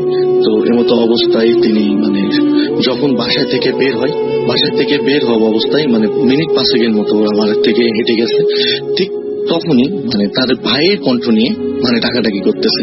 তার ভাইয়ের নাম আমার ওই ফ্রেন্ডের ভাইয়ের নাম ধরে। আমার ওই ফ্রেন্ডের নাম আমি বলে রাখি, আমার ফ্রেন্ডের নাম ছিল তুষার এবং আমার ফ্রেন্ডের ছোট ভাইয়ের নাম ছিল সজীব। তো তখন ওই তুষারের কণ্ঠ নিয়ে সজীব বলে ডাকতেছে পিছন থেকে অনেক জোরে। কিন্তু আমার ওই ফ্রেন্ডের ছোট ভাইয়ের মাথায় একটা কাজই করতেছে, যেভাবেই হোক পিছনে তাকানো যাবে না। ও এর মধ্যে রাসেল ভাই কবিরাজ বলে দিচ্ছে যে কারোর সাথে দেখা হলে কথা বলা যাবে না এবং কারোর সাথে কোনো রকম কথা বলা যাবে না। কথা যদি বলো এবং পিছনে ফিরে যদি তাকাও তাহলে কিন্তু মাটিটার কোনো কাজে দিবে না। তো এর মতো অবস্থায় আমার ফ্রেন্ডের ছোট ভাই কথাটা কবিরাজের কথাটা মনে রাখে এবং মনে রেখে সে বলে দুনিয়াতে যত কিছুই হয়ে যাক আমার আম্মাকে বাঁচাতেই হবে। তখন এই চিন্তা অবস্থায় তো রাসেল ভাই যখন সেই রাত্রে গভীর রাতে অমাবস্যার রাতে যখন যাচ্ছে, এত বিদঘুটে অন্ধকার, তার নিজের হাতটাও দেখতে পাচ্ছে না, এত পরিমাণ অন্ধকার। তো যখন যাচ্ছে দেখা যাচ্ছে মাঝে মধ্যে দুটা কুত্তা বা বড় বড় অবয়ব নিয়ে হাতির মতো অনেক বড় বড় ভয়ঙ্কর আওয়াজ করে তার সামনের দিকে ধেয়ে আসতেছে অন্ধকারের মধ্যে, শুধু চোখ দেখতে পাচ্ছে। এত পরিমাণ ভয় পেয়ে সম্পূর্ণ ফ্রিজ হয়ে যায়, এত পরিমাণ ভয় পায়। কিন্তু তার মনের ভিতরে একটাই চিন্তা, আমার আম্মাকে যেভাবে হোক বাঁচাতেই হবে। তো এই মতো অবস্থায় সেই রাসেল ভাই যখন কবরস্থানে হেঁটে হেঁটে যাচ্ছিল, যাওয়ার সময় বেশ দ্রুত পৌঁছে যায় আর কি। তো যখন ওই বলেছিল যে কবিরাজ যে হয়তো তুমি যখন কবরে হাত দিবে মাটিটা আনার জন্য হয়তো এমন হতে পারে কবরের মধ্য থেকে তোমার হাতটা চেপে ধরছে, কিন্তু তোমার ভয় পাওয়া যাবে না। তো রাসেল ভাই এই মতো অবস্থায় তার মাথায় চিন্তা একটাই, আমার আম্মাকে বাঁচাতে হবে। তো সে কি করে, সে কবরের স্থানে ঝুঁকে, যখন কবরস্থানের মধ্যে ঢোকার জন্য সে মানে ডান পাটা কবরের স্থানের মধ্যে দিয়ে দেয় কবরের মধ্যে, তো সাথে সাথে মানে তখন ছিল অনেক মানে জঙ্গল মতো বাঁশের ঝাড় ছিল, অনেক ঘন ঘন বাঁশের ঝোপঝাড়, মানে এমনিতে অমাবস্যা রাত দেখার মতো কিচ্ছু যাচ্ছে না। তো রাসূল ভাই মানে এমন বাতাস শুরু হয় হঠাৎ করে, মানে বাতাসের সম্পূর্ণ কিছু মনে হচ্ছে সমস্ত কবর লন্ডভন্ড করে দিচ্ছে, এত পরিমাণে বাতাস। সে মানে আমার এখানে ছোট ভাই ভয়ে মানে সমস্ত ফ্রিজ, কিন্তু তার চিন্তা একটাই, কবরে মাটি নিতেই হবে, আমাকে বাঁচাতে হবে, শুধু তার মনে একটাই চিন্তা। তো এই মতো অবস্থায় সে যখন মানে ওই কবরের মাটিতে বিসমিল্লাহ বলে হাত দেওয়ার পরে তখন কোনো সমস্যা হয় না। তখন যখন যে কবরের মানে কবর থেকে কবরের ডান হাত দিয়ে মাটিটা নিয়ে কবর থেকে যখন বের হতে লাগে, তখন রাসেল ভাই মনে হচ্ছে যে পিছন থেকে তাকে কেউ মানে এমন অবস্থায় মানে সমস্ত শক্তি দিয়ে তাকে ধরে রাখছে, পিছন থেকে সামনে কোনো মতেই এগোতে পারতেছে। তো এক পর্যায়ে রাসেল ভাই সে অনেক ধস্তাধস্তির মধ্য দিয়ে মনে হচ্ছে যে মানে কবর থেকে বের হয়ে সে রাস্তা দিয়ে হাঁটতেছে, বা তার মায়ের কণ্ঠ নিয়ে ডাকতেছে, বা তার বাবার কণ্ঠ নিয়ে ডাকতেছে, কখনো কখনো তার ভাই, বা কখনো অনেক ভয়ঙ্কর আওয়াজ দিয়ে ডাকাডাকি করতেছে, কিন্তু সে কখনো পিছনে ফিরে তাকায় না একবারে বুঝলেও। তো এর মধ্যে কবিরাজ তার জিন দ্বারা সব কিছু পর্যবেক্ষণ করে। তো এক পর্যায়ে রাসেল ভাই আমার ওই ফ্রেন্ডের ছোট ভাই বলে যে আমি এতক্ষণ ধরে হাঁটতেছি, কিন্তু আমার ওই রাস্তা যেন শেষ হচ্ছে না, মানে কত দূর। তো রাস্তার এক পর্যায়ে যখন ওই রাস্তা দিয়ে হাঁটতে হাঁটতে বাসায় ঢুকতে দেখে তার বড় ভাই দাঁড়ায় আছে, কিন্তু রাসেল ভাই আমার ওই ফ্রেন্ডের ছোট ভাই এত পরিমাণ ভয় পায়, ভয়ে সম্পূর্ণ মানে তাকে এত পরিমাণ ভয় দেখানো হয়েছে, সে ভয়ে সম্পূর্ণটা ফ্রিজ। সে এক পর্যায়ে অবস্থায় সাথে সাথে যখন তার বাড়ির মধ্যে ঢুকে তার ভাই উঠানে দাঁড়িয়ে ছিল, কোন রকম সে কথা তার ভাইয়ের সাথে না বলেও তার আমার ওই ফ্রেন্ড সাথে সাথে তাকে গামছা দিয়ে চড়ায়নি, সাথে সাথে ওখানে মানে সেন্সলেসে উঠানে পড়ে যায়। উঠানে পড়ে যাওয়া মাত্র আমার ওই ফ্রেন্ড অনেক চেষ্টা করে সেই মানে মুখটা খোলার জন্য, যে মাটিটা নিবে, কোন রকম এই মুখটা খুলতে পারে না। সে একটাই চিন্তা নিয়েছিল আমার ফ্রেন্ডের ছোট ভাই, যে কোনো মূল্যে আমার জীবনের মূল্যে আমার আম্মাকে বাঁচাতেই হবে। তো রাসেল ভাই এই অবস্থায় যে মানে যখন কবিরাজ মানে ঠিক পেয়ে যায়, তার জিন দ্বারা যেহেতু সে পর্যবেক্ষণ করতেছিল, সাথে সাথে আমার ফ্রেন্ডের বাসায় এসে উপস্থিত হয় কবিরাজ, এবং এসে বলে যে মাটি যেহেতু নিয়ে আসছেন তাহলে এখনো যেতে হবে, যে পুকুরিটা ফালানো হয়েছে, ব্ল্যাক ম্যাজিকের ওই থলেটা রাখা হয়েছে, সেই ওখানে গিয়ে এখন ওই উঠানো দরকার। তো আমার ওই ছোট ভাইয়ের মুখে পানি ছিটিয়ে কোন রকম মানে ধপ করে মানে যখন মানে উঠে মানে সেন্সলেস থেকে উঠে, তখন মানে বলে যে আমার হাতে মাটিটা আছে নাকি ভাই, আপনি একটু দেখেন। তখন দেখেন যে মাটি আছে। সেমতো অবস্থায় কবিরাজের সাথে ওই আমার ওই ফ্রেন্ড এবং ফ্রেন্ডের ছোট ভাই কবিরাজের সাথে ওই কূপের মধ্যে যায়। কূপের মধ্যে গিয়ে ওই কবিরাজ একটি মন্ত্র পড়ে, কূপের কাছে গিয়ে ওই একটি মন্ত্র পড়ে ওই মাটিতে, কবরের মাটিতে মন্ত্র পড়ে কবরের কূপের চারদিকে সুন্দর মতো ছিটিয়ে, তখন আমার ছোট ফ্রেন্ডটিকে বলে যে এটা একটা জিন দ্বারা পর্যবেক্ষণ করা হচ্ছিল, যদি কোনো এইটা ব্যতীত যদি কেউ এই কূপের মধ্যে এখানে এসে ওই কুকুরটা তোলা চিন্তা করতো, তাহলে তাকে মেরে ফেলতো ওই চিন্তা। তো যেহেতু এখন ওই বন্ধ করে দিয়েছে, তো তখন বলে যে এখন ওই কূপের মধ্যে নেমে ওই কুকুরটা তুলতে হবে, তুললেই আপনার আম্মা সুস্থ করা যাবে ইনশাআল্লাহ। তখন রাসেল ভাই কি করে, আমার ফ্রেন্ডের ছোট ভাই নিজে বলে যে আমি নিচে যাবো। তখন তারা দড়ি দিয়ে না রিস্ক নেয় না, তখন তারা চিন্তা করে বাসার থেকে কাঁচা বাঁশ, বড় বড় কুঞ্চি সহ বাঁশ কেটে যাদের সিঁড়ি মতো করে মানে ধরে ধরে নামতে পারে এবং ধরে ধরে অনায়াসে উঠতে পারে। তো আমার ওই ফ্রেন্ডের ছোট ভাই গিয়ে ওই কূপের মধ্যে নেমে কূপের মধ্যে থেকে ওটা যখনই তুলে এনে দেখে রাসেল ভাই ওখানে মানে অনেক মানে ওই কুফরিটা। তো তখন কবিরাজ বলে এখন যেহেতু এটা ওঠানো হয়েছে, এটাকে একটা দোয়া পড়ে গোরস্থানের মধ্যে মানে জুম্মার দিনে গোরস্থানের মধ্যে মানে এটাকে পুঁতে দিলে পারে, তখন আপনার মা ধীরে ধীরে সুস্থ হয়ে যাবে। কিন্তু ওর মধ্যে যে কাপড়টা দেওয়া হয়েছিল, তখন কবিরাজকে জিজ্ঞেস করে এই কাপড়টা কেন দিয়েছেন। তখন ওই কবিরাজ যেটা বলে, এই যে কাপড়টা দেওয়া হয়েছে আপনার আম্মার, এই কাপড়টাতে যতদিন পর্যন্ত মানে আস্তে আস্তে মানে পচতে থাকবে, ততদিন মানে আপনার আম্মা ধীরে ধীরে মৃত্যুর করে ঢলে যাবে। যখন এই কাপড়টা সম্পূর্ণ পচে যাবে, তখন মানে আপনার আম্মা মারা যাবে আর কি। তো তখন তারা ভীষণভাবে শকি হয়ে তার মানে কবিরাজকে বলে, আপনি যা করেছেন আপনার সবকিছু করণের জন্য আমরা ক্ষমা করে দেবো আমার মায়ের জানের বিনিময়ে। তো এই কথা বলে তার সেই চলে যায় কবিরাজের মতো। তো পরে তার কাছে খোঁজ নেওয়া হয়, সে বলে যে গোরস্থানে সেটা পুঁতে দিয়েছে জুম্মার নামাজের পরে। রাসেল ভাই ধীরে ধীরে আমার ওই ফ্রেন্ডের আম্মা সুস্থ হয়ে ওঠে। রাসেল ভাই এই কথাগুলো এই কাহিনীটা বলতে বলতে আমাকে আমার ওই ফ্রেন্ড সাথে সাথে কান্না করে আমার সামনেই রাসেল ভাই তার আম্মাকে ফোন দেয় এবং তার আম্মা এখনো জীবিত আছে ইনশাল্লাহ আল্লাহর রহমতে। রাসেল ভাই এই ছিল আমার একটি ঘটনা, অত্যন্ত সত্য ঘটনা রাসেল ভাই। ভালো লাগলে অবশ্যই প্লে করবেন রাসেল ভাই। আসসালামু আলাইকুম। এবং সম্পূর্ণ লিসনারদের জানাই আমি অন্তরস্থ শুভেচ্ছা।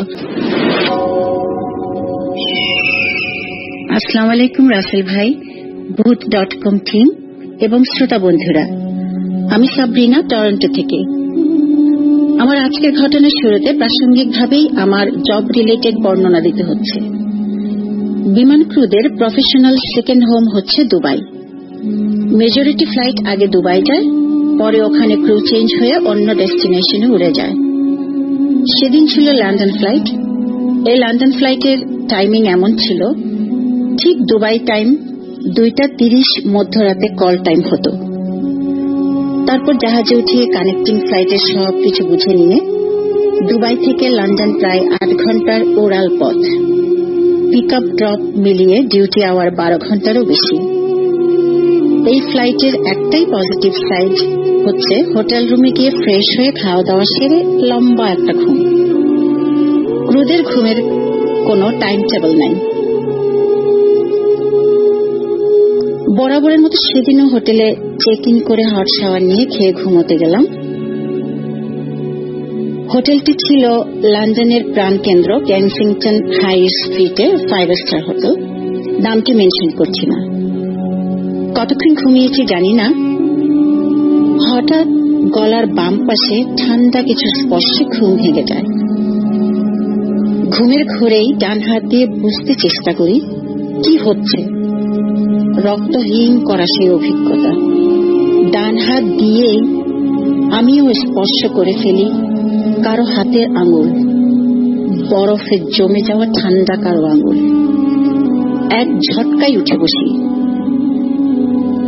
অনুভব করি কেউ একজন বেড ছেড়ে উঠে দাঁড়ালো, কারণ বেডের সাইডে কেউ বসলে একটু দেবে যায়, উঠে দাঁড়ালে আবার ঠিক হয়ে যায়। আমি বেড ছাড়ার আগেই দেখি আচ্ছা ছায়ামূর্তি রুমের আয়নার সামনে দাঁড়ালো, তারপর কর্নারের সোফাতে গিয়ে বসল। হোটেল রুমে আমি সবসময় লাইট জ্বালিয়ে ঘুমাই, তবুও আয়নায় তার প্রতিবিম্ব দেখিনি। উঠে আমি মেইন ডোর, ক্লোজেট, ওয়াশরুম সব চেক করলাম, সব ঠিকঠাক। আবার এসে বেডে বসে কফি খেলাম, বই নিলাম পড়ব। এবার শুরু হলো ছায়ামূর্তির পায়চারি। রাসেল ভাইয়ের প্রচন্ড টায়ার্ড ছিলাম, তাই আবারও ঘুম আসলো। ডিপ স্লিপ হওয়ার আগে আবারও সেই হাতের আঙ্গুল আমার গলায়। আবারও বেড একটু কার্ভ হয়ে গেল। এত কিছু ঘটছে অথচ আমি দোয়া ভুলে গেছি। শরীরের ভারী ওজন নিয়ে বসে আছি সকালের অপেক্ষায়। ছায়ামূর্তির অস্পষ্ট জ্যাকেট এবং জিন্স দেখতে পাচ্ছিলাম, চেহারা দেখিনি। এভাবেই সকাল হলো। এবার আর শরীরের বাড়তি ওজন ফিল করছিলাম না। রাতে হয়তো শরীর পাথরে পরিণত হয়েছিল। আমি রিসেপশনে গিয়ে রাতের অভিজ্ঞতার কথা বললাম। ওরা সাথে সাথে রুম চেঞ্জ করে দিল। অ্যাপোলজি চাইল ওই রুমটি দেওয়ার জন্য। রাসেল ভাই পরে হাউসকিপিং এর একজন মহিলা বলল, মাস দেড়েক আগে এই রুম থেকে 32 বছরের একজন হোটেল গেস্ট সুইসাইড করেছে জানালা থেকে লাফ দিয়ে। 15th ফ্লোর থেকে সোজা গিয়ে পড়েছে লন্ডন টিউবের ট্র্যাক লাইনে। এই ঘটনার আনুমানিক 25 বছর কেটে গেছে। আমি আজও সেই আঙ্গুলের স্পর্শ ভেবে ভয় পাই। আজ এই ছিল আমার ঘটনা। যাদের ভালো লেগেছে তাদেরকে অনেক অনেক থ্যাঙ্কস। যাদের লাগেনি, কষ্ট করে শুনেছেন, তাদেরকেও থ্যাংক ইউ। যার যেমন অভিজ্ঞতা সেটুকুই শেয়ার করাই ভালো, আরোপিত কিছু নয়। আমি তাই করলাম। আসসালামু আলাইকুম রাসেল ভাই, জাপানের ওসাকা শহর থেকে বলছি। তো আজকে আমি যে ঘটনাটি বলবো সেটি হচ্ছে মূলত একটি জাপানে, আমি যেখানে থাকি আমার বাসার একটু পাশে বলতে 20-25 মিনিটের সময় লাগে। তো ওই বাড়িটির ঘটনা। তো বাড়িটি বর্তমানে আপনার নাই, ওটা পুরো ধ্বংস করে দিয়েছে। ওখানে ওই বাড়িটার জায়গা এখন আর কিছুই নেই। তো ঘটনা যার কাছ থেকে কালেক্ট করা সেটা হচ্ছে, উনি হচ্ছে একজন ভারতীয় নাগরিক। উনি এখানে একটি আপনার ইন্ডিয়ার একটি রেস্টুরেন্ট, ওখানে আপনার কাজ করে। তো ওনার কাছ থেকে ঘটনাটি কালেক্ট করা। তো সরাসরি আমি ঘটনায় চলে যাচ্ছি। তো যে বাড়িটির ঘটনা আমি বলছিলাম, সেই ঘটনাটি হচ্ছে, ওই বাড়িটি হচ্ছে ওনাদের রেস্টুরেন্টের পাশে। তো ঘটনাটি হচ্ছে আপনার 6 কি 7 বছর আগের ঘটনা। তো ওরা রেস্টুরেন্টটি ছিল আপনার ইন্ডিয়ান রেস্টুরেন্ট ছিল 3 তলায়। তো ওনারা থাকতো 2 তলায়, 3 জন ভারতীয় ছিল। তো মালিক ছিল জাপানিজ একটি মহিলা। তো সেক্ষেত্রে ওরা যখন ওদের অ্যাজ ইউজুয়াল ডিউটি 10টা বন্ধ ছিল, রাত্রে 10টা। তো খাওয়া দাওয়া শেষ করে ওরা 3 জনই আপনার 10টা পর্যন্ত খাওয়া শেষ করে খাওয়া দাওয়া করে ফ্রেশ ট্রেশ হয়ে ওরা যখন ঘুমানোর জন্য রেডি হয়েছিল এবং ঘুমিয়ে গিয়েছিল, মধ্যরাতের দিকে ওরা শব্দ পেল যে আপনার 2টা মেয়ে খুব ভালোভাবে বাঘ পিতণ্ডা করছিল পাশের বাড়ি থেকে। কিন্তু আসলে ওই বাড়িটি তখন থেকেই আপনার পরিত্যক্ত ছিল। তো ওখানে থাকার কোনো প্রশ্নই আসে না। তো ওরা যেহেতু জাপানে নতুন আসছে, ওরকম কিছু একটা জানতো না, বুঝতো না। বাড়িটা তখন থেকে সিলগালা করা ছিল, পুলিশি সিলগালা। এবং মোটামুটি পুরাতন জাপানিজ বাড়ি, আপনার ত্রিভুজ আকৃতির মতো উপরের অংশটি আপনার কেমন যেন অদ্ভুত দেখাতো বাড়িটি। তো আমি যখন আসছিলাম প্রথম, তখন দেখেছিলাম বাড়িটি আপনার কেমন যেন অদ্ভুত একটি বাড়ি, জাপানিজ স্টাইলে কারুকার্য করা। আপনার মোটামুটি অনেক পুরাতন, 150 কি 200 বছর আগে একটি বাড়ি ছিল। তো ওখানে আপনার, তো ওরা শুনলো যে কি 2টি মেয়ে এরকম ভালোই ভাগ বিতণ্ডা করছে। তো ওরা যেহেতু আমাদের বাংলাদেশ ভারতীয় মানুষের মতোই, তো ওরা খুবই ইন্টারেস্ট করে, ভাই কি হচ্ছে একটু গিয়ে দেখবো। তো ওরা জানালা খুলে দেখলো যে কই কেউ তো নাই। ওরা এতটুকু বুঝতে পারে না যে বাড়িটা তো আপনার সিলগালা করা, যে এখানে থাকার কেউ প্রশ্নই আসে না এবং ওদেরকে ওরকম ভাবে কেউ কিছু বলেও না। তো ওরা ওই দিনকের মতো ওটা ওখানেই ক্লোজ। তো ওরা খাওয়া দাওয়া করে ঘুমটুম গেল। তো এখান দিয়ে ওদের রেস্টুরেন্ট গুলা, ওদের যে রেস্টুরেন্ট ছিল ইন্ডিয়ান, ওটা ছিল আপনার আবার ওদের শাখার মতো ওদের অন্যান্য এরিয়াতে আরো 2-3টা রেস্টুরেন্ট ছিল। তো একজনকে আপনার ওখানে ট্রান্সফার করে দেয়, কারণ হচ্ছে যেহেতু ওরকম ব্যস্ত ছিল না, সেক্ষেত্রে একজনকে অন্য দোকানে ট্রান্সফার করে আর আরেকজনকে আপনার ছুটিতে মানে নিজে বা ইন্ডিয়াতে চলে যায়। তো যেহেতু একজন হয়ে যায় ওখানে একজনই, তো সে একাই থাকতো। তা এরকম আরো কিছুদিন পরে, প্রায় 2 কি 3 সপ্তাহ পরে এরকম একদিন সে দেখলো যে ভালোই আপনার এটাকে কি বলে না, শব্দ হচ্ছে সেম। তো সে কি করলো যে আজকে গিয়ে দেখবো। তো ও কি করলো, বাড়ির সামনে দিয়ে না ঢুকে রেস্টুরেন্টের পিছন দিয়ে, ওই বাড়ির পেছন দিয়ে গিয়ে বাড়ির ভিতরে ঢুকলো এবং হাতে একটি টর্চ লাইট ছিল। সে ঢুকে দেখলো আসলে ওই বাড়িটি যেহেতু পরে দেখতো, ওখানে আলো, ভিতরে আলো বা বাইরে কোনো আলোই ছিল না। বাইরে ওদের রেস্টুরেন্টের এরিয়া থেকে যে লাইট লাগানো ছিল, ওখান থেকে হয়তো একটা আলোতে বাড়ির বাইরের অংশটা দেখা যায়, কিছুটা দেখা যায়। যেমন কি আপনি হয়তো দূর থেকে দেখবেন যে ওখানে একটা কিছু একটা আছে, কিন্তু কি আছে সেটা এক্স্যাক্টলি আপনি বলতে পারেন না, কাছে গেলে তারপর বোঝা যায় যে ওটা আসলে কি। ওইরকম একটা আলো ছিল। তো সে ওই আলোতে দেখলো যে বাড়ির 2 তলাতে, ওই বাড়িটি ছিল 2 তলা, 2 তলাতে একটি মেয়ে আপনার বসে আছে সে। এবং ভিতরের একটা লাইট ওই মেয়েটির শরীরের উপরে পড়ে সেটা গ্লাস দিয়ে বাহিরে এসে পড়ছে তার ছায়াটা। কিন্তু এটা ইম্পসিবল ছিল, কারণ যেহেতু বাড়িতে কোনো লাইট ছিল না। তো সে, তার মাথায় ওরকম সেন্স ছিল না যে ঘরের ভিতরে তো লাইট নাই, ওটা কোথেকে আসে, এবং সেটাও জানে না যে বাড়িটা পরে রাখতে পারে। তো সে দেখলো যে উপরে যেহেতু মানুষ আছে তো ডিস্টার্ব করার কোন দরকার নেই, কারণ জাপানে যা ওরকম জিনিসটা ওরা বিরক্ত হয় যে কেউ তাদেরকে গিয়ে কথা। তো সে দেখলো যে মানুষ তো আছে, আজ তো যাই হোক থাক, আমি চলে যাই। তো সে কি করলো, চলে আসলো। পরের দিন সেম আবার ঘটনা ঘটে। তো সে আবার পেছন দিয়ে গেল যে আজকে আমি গিয়ে জিজ্ঞেস করবো, আমি ঘুমাইতে পারি না, এটা কেমন কথা।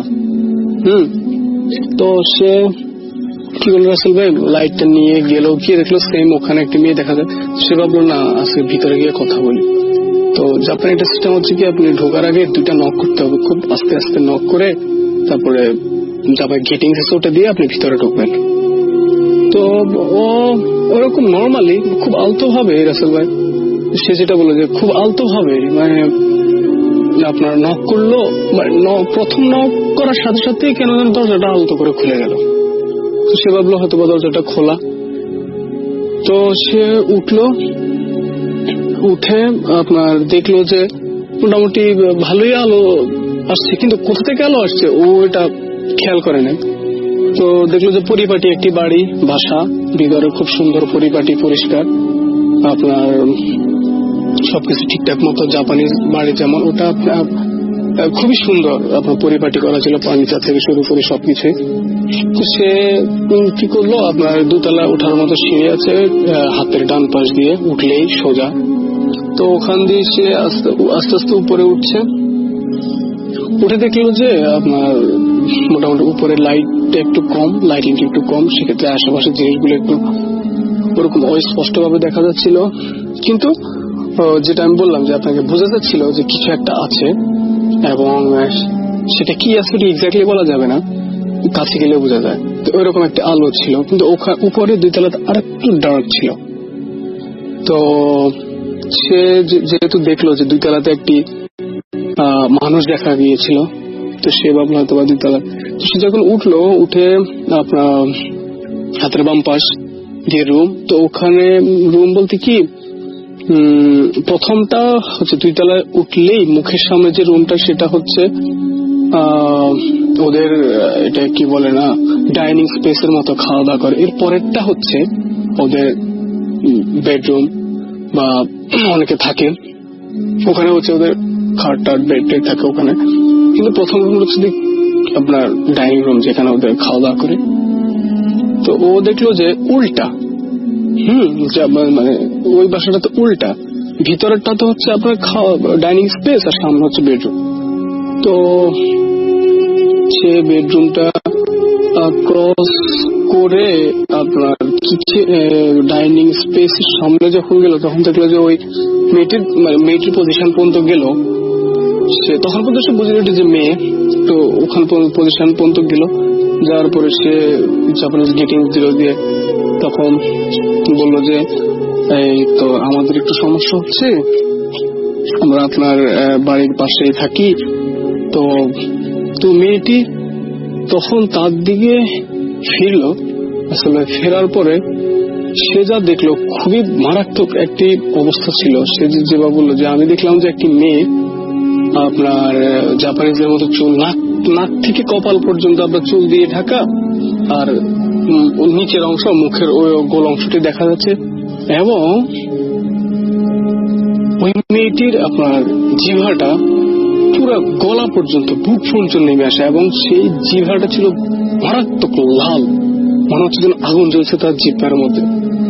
সে ওই সিনারিটা দেখে রাসেল ভাই মারাত্মক ভয় পায়, এবং সে পিছন থেকে যখন দৌড় দিল, তখন সে ওই যে আপনার খাটের সাথে বাড়ি খেলো, এবং বাড়ি খাওয়ার পরে সে মানে আপনার পা চেঁচে যখন সিঁড়ি দিয়ে নামছিল, তখন ওই রাসেল ভাই সে যখন উঠছিল তখন কিন্তু খুব ভালোভাবে সুন্দরভাবে উঠছিল, কিন্তু যখন নামছিল তখন সিঁড়িতে যখন সে পা দিল, পা দেওয়ার সাথে সাথে দেখলো যে প্রচন্ড পিচ্ছিল। সে ওখানে পা পিছলে পড়ে রাসেল ভাই উপর থেকে নিচে সে গড়ায় পড়ে, এবং মারাত্মক তার আপনার কোমরে প্রচন্ড ব্যথা পায়, এবং হাতে পায়ে প্রচন্ড ব্যথা পায়, এবং সে খুব জোরে একটা চিৎকার করে। তো লাকিলি ছিল সে ওখানে চিৎকার করার পরে পাশ দিয়ে আপনার পুলিশ যাচ্ছিল, আপনার জাপানি পুলিশরা সাইকেলে করে আসা যায়, বেশি ঘোরাফেরা করে সাইকেল, 2-3 জন একসাথে। তো সাইকেলে করে দিয়ে যখন করে, তখন ওর চিৎকারটা শুনে ওরা আসে। আশা করা আসলে ইন্টারেস্টিং ঘটনা হচ্ছে এখানে, ও তো তখনই সেন্সলেস হয়ে গিয়েছিল চিৎকার দেওয়ার পরে। তো যখন হসপিটালে নেওয়া হয় এবং আপনার সুস্থ হয়, তখন ওকে যখন জিজ্ঞেস করা হয় যে তুমি ওখানে ভিতরে কিভাবে ঢুকলে? কারণ হচ্ছে কি, কারণ পুলিশ ওই পিছনের দরজা দিয়ে ঢুকেছিল এবং দরজাটা ভেঙে ভিতরে ঢুকেছিল আসলে। কিন্তু ওকে প্রশ্ন করছো তুমি কিভাবে কোনো কিছু না ইয়ে করে দিত, তোমার কাছে কি চাবি ছিল? কারণ ওর তো ইম্পসিবল চাবিটা থাকা। তো ও তখন বললো যে আমি তো দুটা টোক দিলাম, দুইটা কি একটা টোক দেওয়ার পরে দরজাটা খুলে গেল। বললো তো ইম্পসিবল, আমরা দরজা ভেঙে ঢুকেছিলাম ভিতরে। আসলে সে মারাত্মক ভয় পায় এবং ওখান থেকে সে আপনার চাকরি ছেড়ে দেওয়ার সিদ্ধান্ত নেয়, কিন্তু পরে নিতে, কারণ তার ওরকম স্কোপ ছিল না, কারণ কোনোভাবে তার এখানে সেটেল হওয়াটা, কারণ যেহেতু নতুন আসছিল সে, তো চাকরি ছাড়া ধরা একটা ঝামেলা, তার ওরকম ভাষা বুঝতে পারতো না, ওখানে ওরকম সিস্টেম বুঝতো না। এখন সে আপাতত ওখানে থাকে এবং সে অনেকদিন পরে আপনার ওরকম জাপানিজ বলতে পারতো না। যখন সে আসলে জাপানিজ বুঝতে পেরেছিল তখন ওই তার ওনারকে জিজ্ঞেস করেছিল যে আসলে এই বাড়িটার সমস্যাটা কোথায়। তো তখন ওই মহিলাটি বলে যে এই বাড়িটাতে অনেক আগে আপনার দুটা মেয়ে থাকতো, দুটা বান্ধবী ফ্রেন্ডস থাকতো, ওরা দুজনে। তো উপরে যে মেয়েটি থাকতো সেই মেয়েটি হচ্ছে আপনার এর বাড়ি ছিল না ওটা, সে আসছিল তার ফ্রেন্ডস এর সাথে। তো দুই তলার যে মেয়েটি, ও মূলত হচ্ছে যখন 18 বছর হয় তখন সে মা বাবাদেরকে, মোটামুটি এটা জাপানের নিয়ম, ওরা আলাদা থাকে। তো ভার্সিটিতে এডমিশন নেয়, নিজে একটা পার্ট টাইম জব করে, মোটামুটি নিজে যখন সেলফ ডিপেন্ডেন্ট তখন সে আলাদা থাকার চিন্তা ভাবনা করে। এটা জাপানে হয় সবারই ক্ষেত্রে, যখন ছেলে মেয়ে আপনার অ্যাডাল্টস হয়। তো ওই মেয়েটি তার ফ্রেন্ডস সাথে যোগাযোগ করে, ভার্সিটিতে তার পরিচয় হয়। তো নিচতলা তার ফ্রেন্ডটি তাকে বলে যে আমার বাড়ি আছে, আমি একা থাকি, তুই থাকলে আমার সাথে থাকতে পারিস। তো মেয়েটিও ওর সাথে আসে, এসে দুজন মিলে একসাথে থাকতো। তো একটা সময় কি হলো, ওরা ভার্সিটি শেষ করে চাকরিতে জয়েন করলো।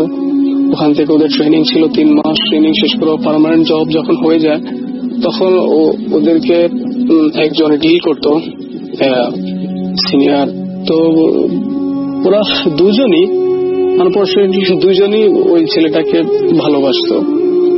তো কিন্তু ছেলেটি বুঝতো না বিষয়টা, ওই দুজনই বুঝতো, কারণ দুজনেই তো এক বাসায় থাকতো, কি করছে না করছে দুজনে একসাথে করতো, যার কারণে ওরা বুঝছিল তাদের মধ্যে যে একটা সমস্যা হতে পারে, দুজনে একজনকে ভালোবাসে। তো একটা সময় ওদের ভিতরে প্রচন্ড রাগারাগি, কথা কাটাকাটি হয়, বাসার ভিতরে বাহিরেও হয়, কিন্তু ছেলেটাকে কিছুই জানায় নাই তারা। তো একটা সময় কি হয়, ওরা মোটামুটি ডিসিশন নিয়ে নেয় আপনার মানে ওকে থাকতে দিবে না, ওই মেয়েটাকে, ওই ফ্রেন্ডসটাকে, 2 তলা থাকতো, ওকে থাকতে দিবে না এবং ওকে প্রচন্ড অপমান করে। তো অপমান করার পরে ওই মেয়েটি ক্ষান্ত হয়নি, সে প্রচন্ড জিতে 2 তলায় যে মেয়েটি থাকতো ওকে একদিন আপনার নৃশংসভাবে হত্যা করে আপনার ওকে ঝুলিয়ে ওখানে আপনার উপরে কি বলে না এটাকে, ফ্যান নয়, এখানে আপনার বাতি ছিল, একটা খুব শক্ত বাতি লাগানোর জন্য একটা, তো ওখানে সাথে ওই মেয়েটির গলাটাকে ঝুলিয়ে মেরে ওকে ঝুলিয়ে ওখানে। তো ওই মেয়েটিও বাড়ি থেকে পালিয়ে যায়। পালিয়ে যাওয়ার পরে একটা সময় ওই মেয়েটি ধরা পড়ে পুলিশের হাতে। তো তখন ওটা পেপার পত্রিকায় খুব ভালোভাবে ছাপানো হয় ঘটনাটি আপনার। তো এই ছিল আমার ঘটনা রাসেল ভাই। তো যদি ভালো লাগে অবশ্যই ভূত.com শেয়ার করবেন। ধন্যবাদ। হ্যালো, আসসালামু আলাইকুম রাসেল ভাই, আশা করি ভালো আছেন। আর সবসময় ভালো দলে থাকার জন্য আপনাকে অসংখ্য ধন্যবাদ। এটা আমার ফার্স্ট স্টোরি। আমার নাম পরিচয় কিছুই আসলে প্রকাশ করতে যাচ্ছি না। আমি আজকে যে স্টোরিটা বলবো এটা হচ্ছে আমার এক পরিচিত ফ্রেন্ডের বড় ভাইয়ের। তো ঘটনা শুরু করি। ঘটনাটা হচ্ছে যে বাড়িটার মধ্যে, সে বাড়িটা বর্ণনাটাকে দেই। বাড়িটা হচ্ছে আপনার 4 তলা, আর 4 তলা বাড়ির একটু লম্বা আর কি, সিঁড়ি কোঠাটা মাঝখান দিয়ে। তো পেছনের সাইডটা আপনার হচ্ছে একটা ওই ডোবার মতো, তো ওই ডোবাতে আসলে কেউ যায় না, অনেক বছর যাবত পরিত্যক্ত ময়লা টয়লা ফালায় ভরে ফেলাইছে। তো যেই বড় ভাইয়ের কথাটা বলতেছিলাম, তার একটা বদভ্যাস ছিল, সে রাতের বেলা অনেক সময় মানে অনেক রাত পর্যন্ত 3টা থেকে 4টা পর্যন্ত ছাদের মধ্যে ঘোরাঘুরি করতো। একদিন হঠাৎ করে মাঝখানে যে সিঁড়িকোটা, ওই সিঁড়িকোটার মানে একেবারে সামনের দিকে হচ্ছে রাস্তার সাইড, তো ওই রাস্তার সাইড থেকে সে স্মোকিং করে তো ওই হাঁটতে হাঁটতে পেছনের সাইডে আসছে। তো আসার পরে হঠাৎ করে দেখতেছে যে পেছনের সাইডে একটা মানে কালো শেপ দাঁড়ানো। তো সে আসলে চিন্তা করতেছে যেটা কি কোনো ছায়াটায় পড়লো নাকি। তো সে একটু সামনে যায়, তো সামনে যাওয়ার পরে দেখে যে ওই শেপটা আস্তে আস্তে একটু বড় হইতেছে, আর ওই আপনার হচ্ছে মাথা নাই, ওই আকৃতিটা মানে একেবারে খুব ভালোভাবে দেখতে পারতেছে সে।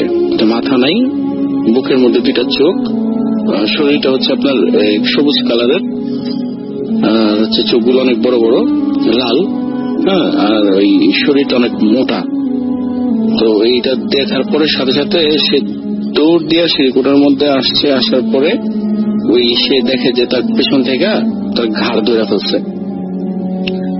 তো এমন মানে হাত যে আপনার ওই মানে ওই হাতটা হচ্ছে লোমশ, আর এই কি বলে ওই পিচ্ছিল টাইপের। তো ওই ধরার পরে সে নড়তে যেতে পারতেছে না। তো সে মানে খুব তার শরীরের মধ্যে কেমন জানি আঁচড়ের দাগ পড়তেছে, এরকম ব্যথা অনুভব হইতেছে। তারপরে সে ওই হাতের মধ্যে যে সিগারেট খেয়েছিল, যে লাইটার ছিল, ওই লাইটার স্পার্ক করার পরে ওইটার সাথে সাথে ওই আপনার শো করে একটা আওয়াজ হয়, ওই যেমন বেলুন ফুলানো বেলুন আছে, ওই বেলুন ফুলায় যদি কেউ ছাইরা দেয় তো শো করে একটা আওয়াজ হয়, যেমন ওই উপরে উঠে যায়। তো ওইটা ঠিক ওইরকম আওয়াজ হয়ে উপরে উঠে গিয়ে ওই ডোবার সাইডে চলে গেছে। তারপরে সে খুব দ্রুত ওই সিঁড়ি দিয়ে নাইমা, তার বাসাটা হচ্ছে 3তলায়, 4তলা বিল্ডিং। সে উপর থেকে নাইমা যখন সে তার রুম গেটের মধ্যে ঢুকে গেটটা লাগায়, সাথে সাথে গেটের মধ্যে নক হয়। তো এই যে ওই এপাশ থেকে ওপাশ দেখার মতো একটা ছিদ্র আছে গেটের মধ্যে, ওই দরজার মধ্যে তাকায় দেখে যে ওই শেপটা ওই তার ওই সিঁড়িকোটার মধ্যে দাঁড়ায় আছে। তো সিঁড়িকোটার মধ্যে লাইট ছিল না, নিচতলার থেকে আলো আইসা একটু মানে বুঝে যেতেছে যে ওইটা দাঁড়ানো আছে, দরজা নক করতেছে। তো সে খুব ভয় পাইছে। ভয় পাওয়ার পরে সে আর কোন দিকে না তাকায় দৌড়ায় যায় ওই যে ওই তার রুমের মধ্যে যে শুয়ে পড়ছে কাঁথা টাথা নিয়ে। তো তার রুমটা হইতেছে গিয়ে ওই যে ওই ইসের ওই ডোবার পাশে জানলা আছে। তো ওই আপনার ওই যখন শুইছে তখন ওই তার নাম ধরে ডাকতেছে যে এই নিচে আয়, তারপরে এই দরজা খোল, হ্যাঁ এই আমি তোরে নিতে আসবো, এই ধরনের কথা বলতেছে।